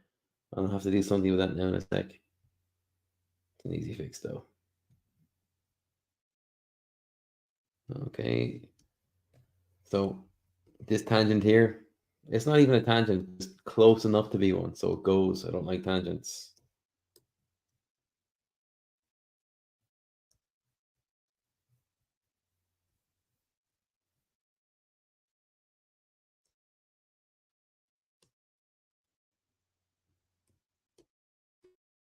What time are we at now? 10 minutes, nearly at 2. I think we're actually going to get this under the, or not under, but we're not going to go over the 2 hour mark too much, considering I didn't know how to draw this guy before I started drawing today.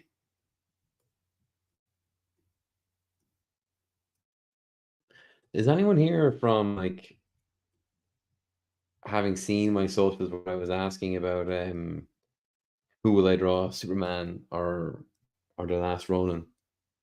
Because it was kind of at lunchtime when I figured what I was doing. I had no idea, but it was kind of a fun thing for people to kind of get in on. I might keep it up.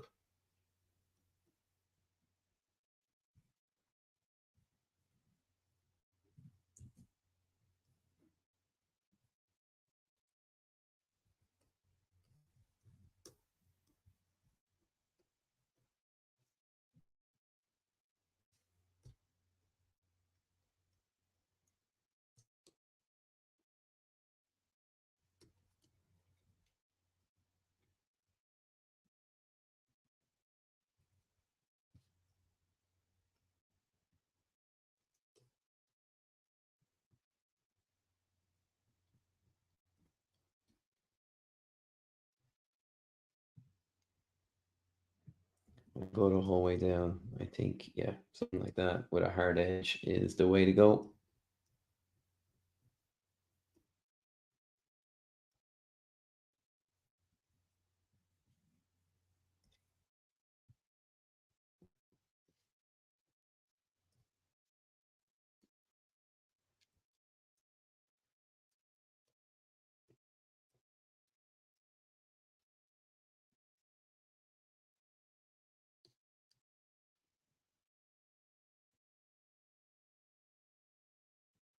I'm rushing that now because I'm trying to do the beat the clock there. Need to slow down a bit.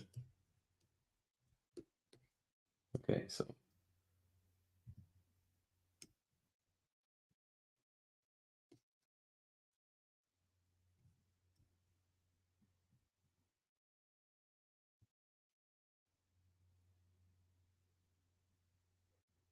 but there, that's better.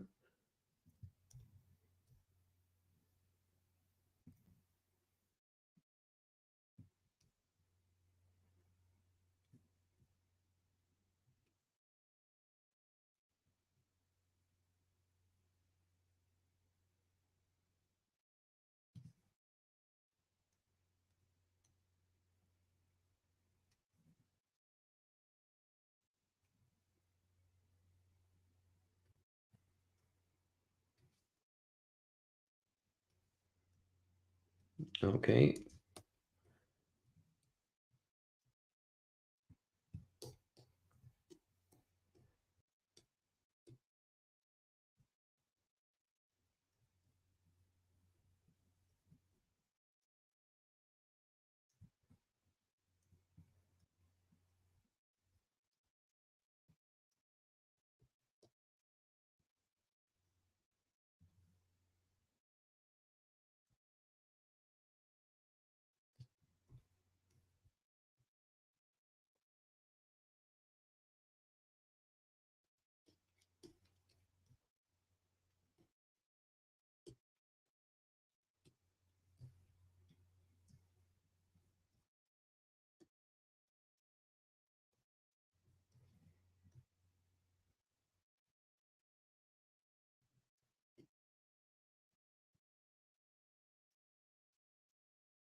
drawing true shapes, trying to find out where the pattern on the katana is.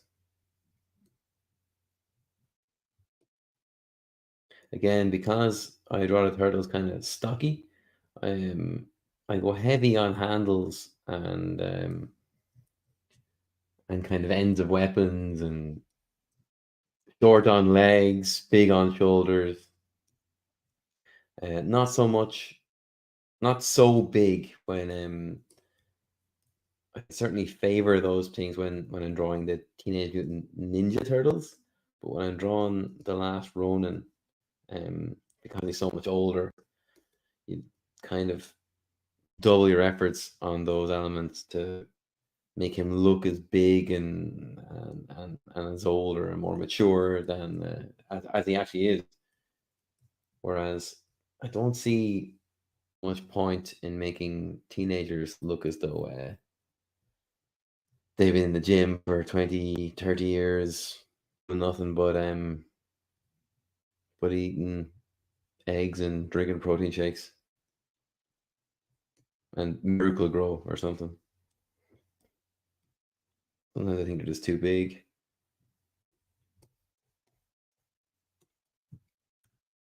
Now, Mikey's nunchucks is kind of twinning there with Leo's blade. So,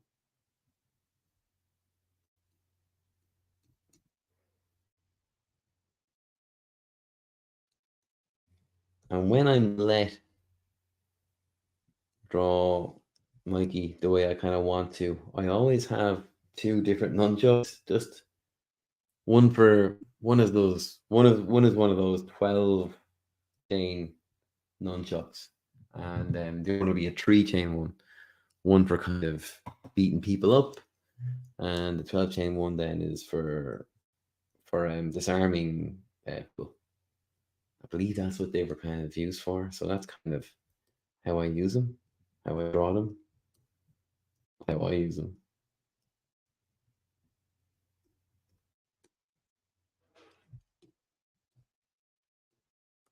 Not very happy with that shadow. I think I should go back there like that.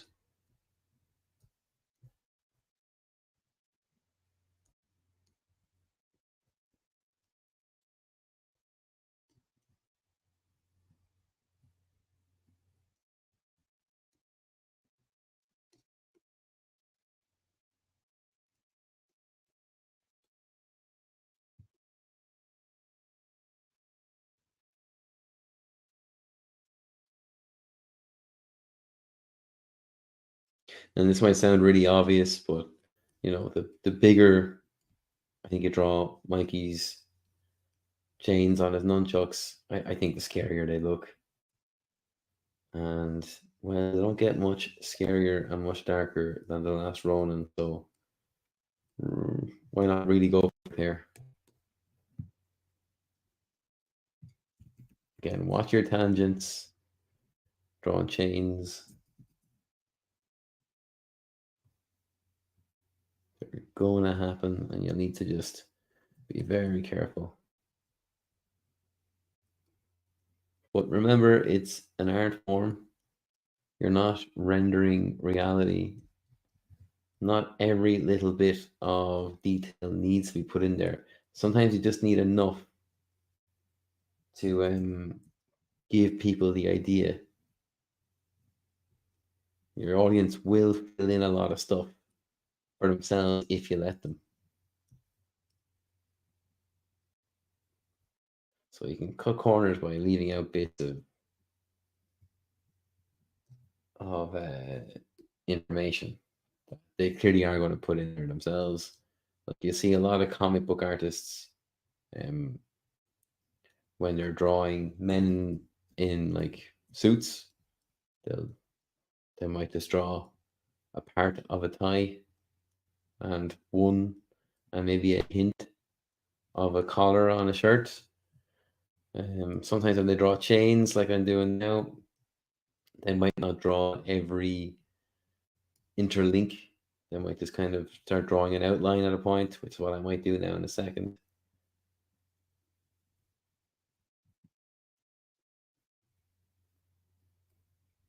And these are things that look cool, feel nice, and also allow you to do a little bit less drawing, which makes that deadline a bit more achievable.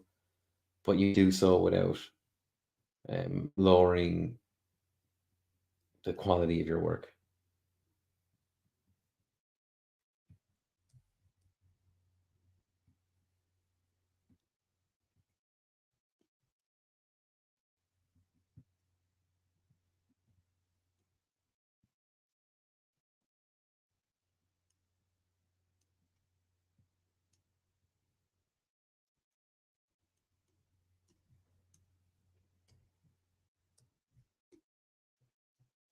Okay.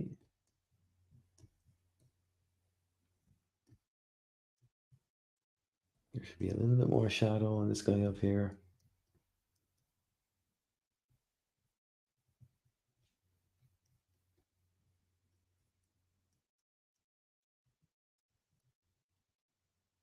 Why is that on a new layer? Weird.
Yeah.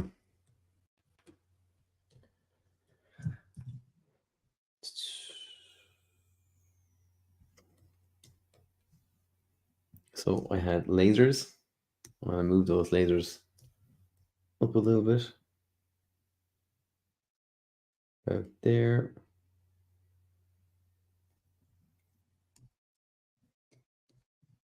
Get the ruler out again.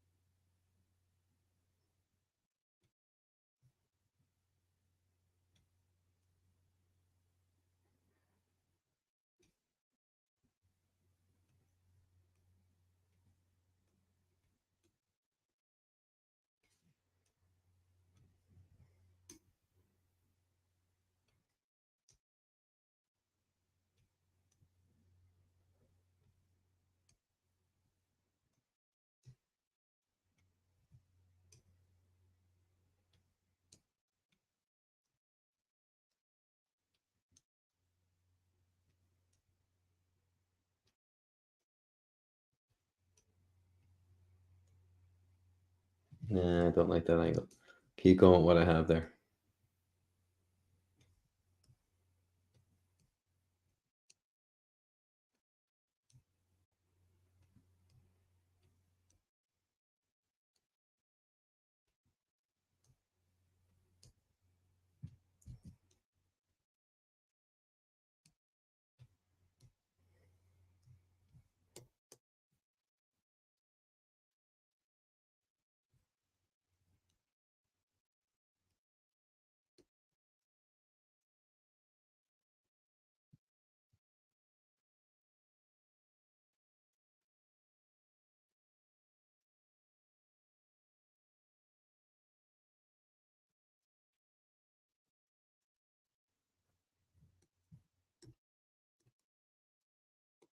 Just duplicating the layer there because I'm going to erase some of this. I want some lasers in front, some lasers behind, just to make it feel like our Ronin here is jumping in between loads of gunfire.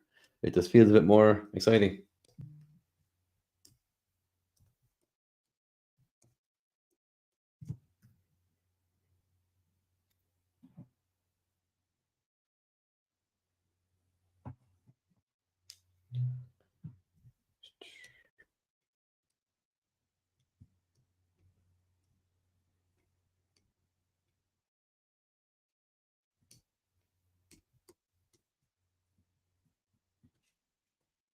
That's not the angle I want.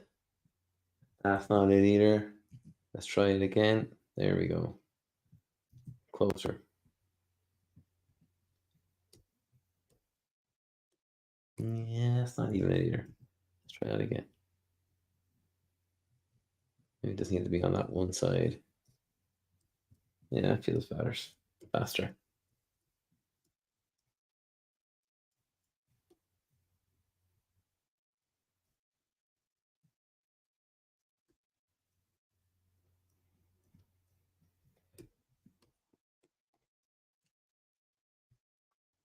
Okay, so there's the lasers. Let's do a quick cleany uppy.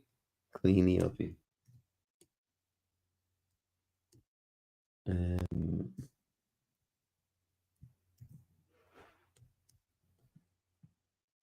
what the hell's a cleany uppy anyway? All right. I think I've made a little mistake here on the knuckles that I didn't clean up earlier. Whoa, don't want to do that. Control D.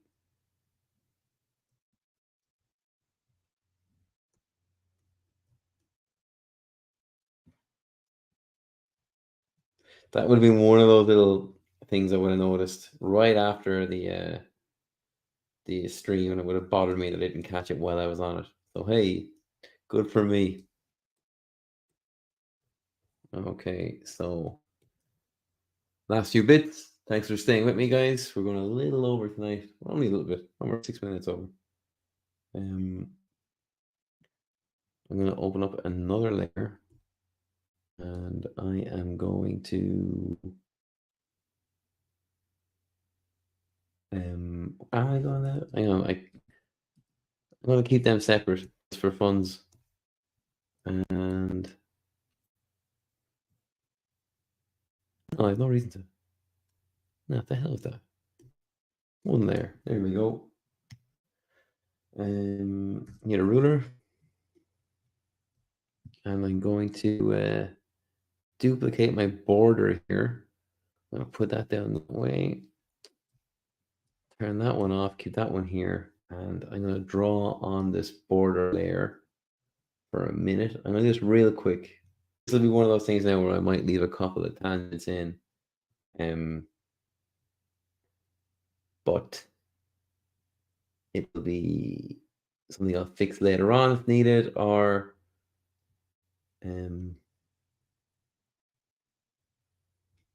might be something I get away with completely. We'll see now in a sec.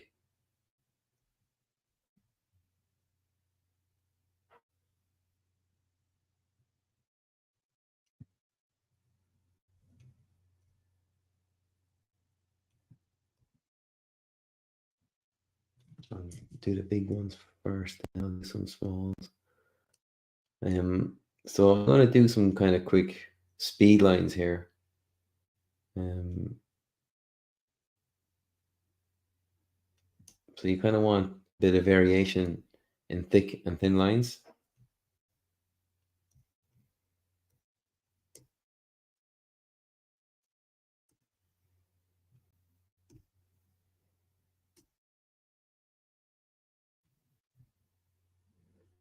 And I'm drawing right through them because I'm going to just kind of put my fills in on this.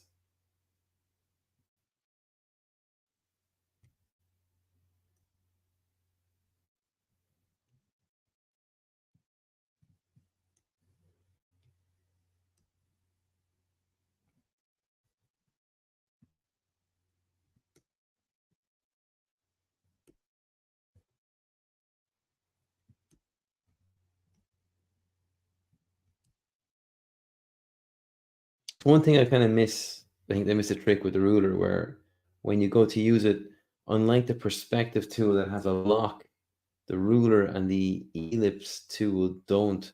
So sometimes when you go to draw like that, you can accidentally move. And it's not the worst thing in the world, it's just kind of annoying.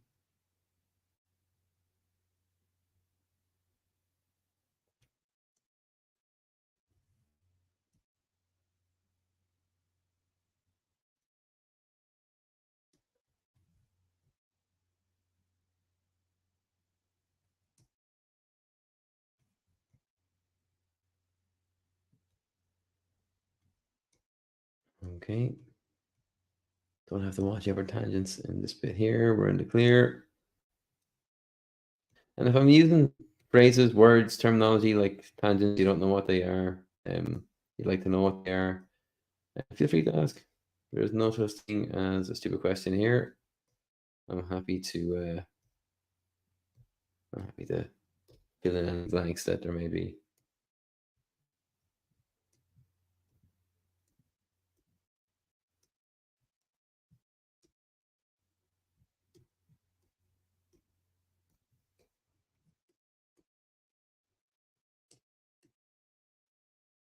Oh.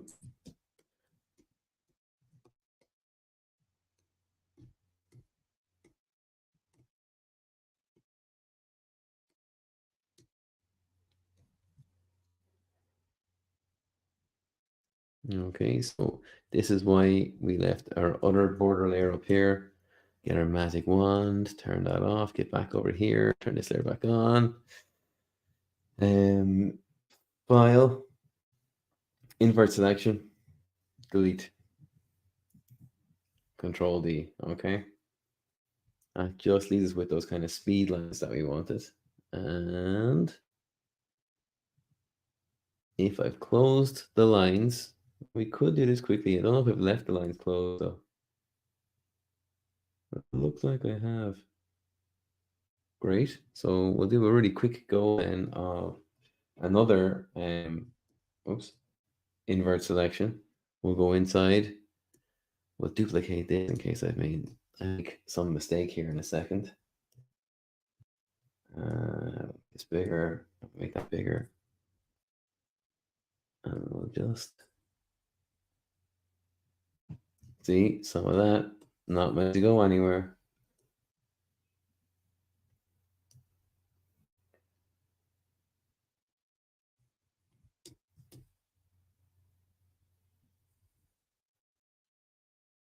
I can see myself tomorrow going back into this and making those lasers or those speed lines kind of or something. I just thinking there now, didn't Declan Shalvey's what was it, white, black, and green or something came out today? If I was thinking, I should have had that same green or something that they use on the comic. Throw it on some of this. But I wasn't thinking.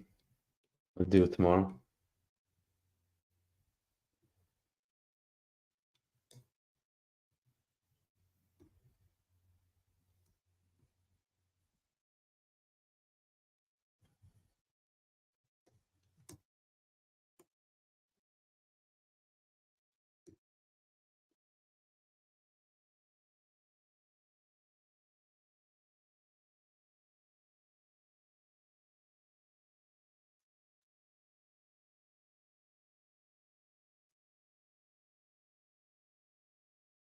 I did that again there. Okay. Let's get this to need a sharper line. Back to the brush.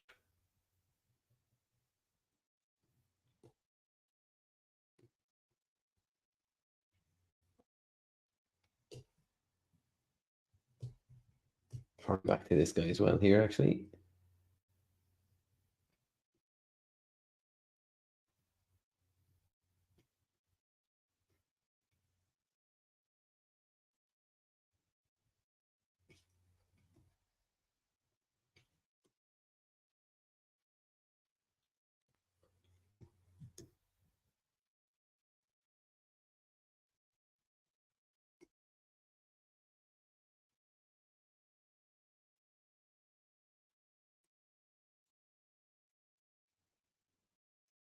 Okay, Control D again.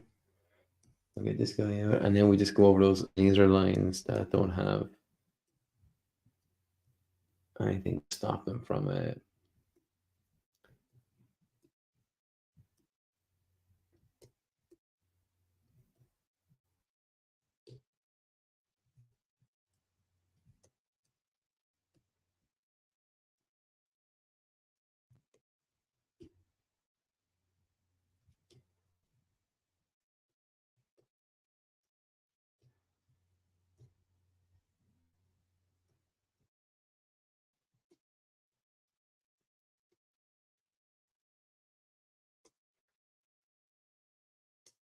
Nearly there now. I'm gonna wait for the zoom out here at the end to see how everything is going. I think I've more or less caught every line.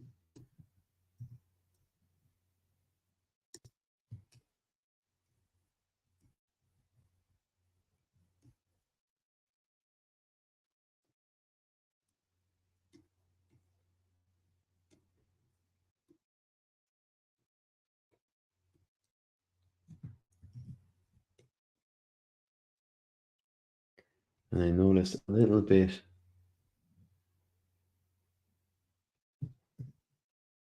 of a box on those. We'll get rid of that.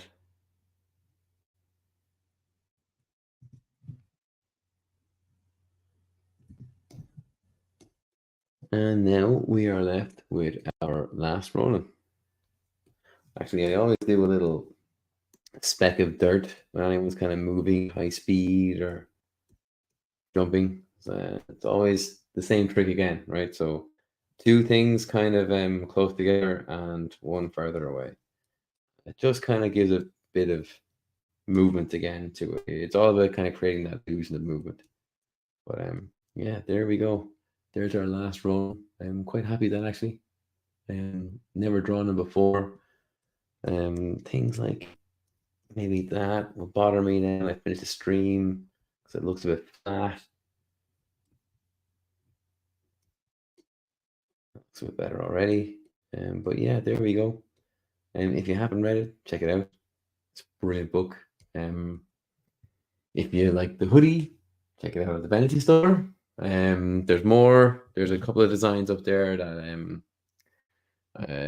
one I made after I made this actually that I kind of think I might go back to and grab. Let's zoom in on that a bit more actually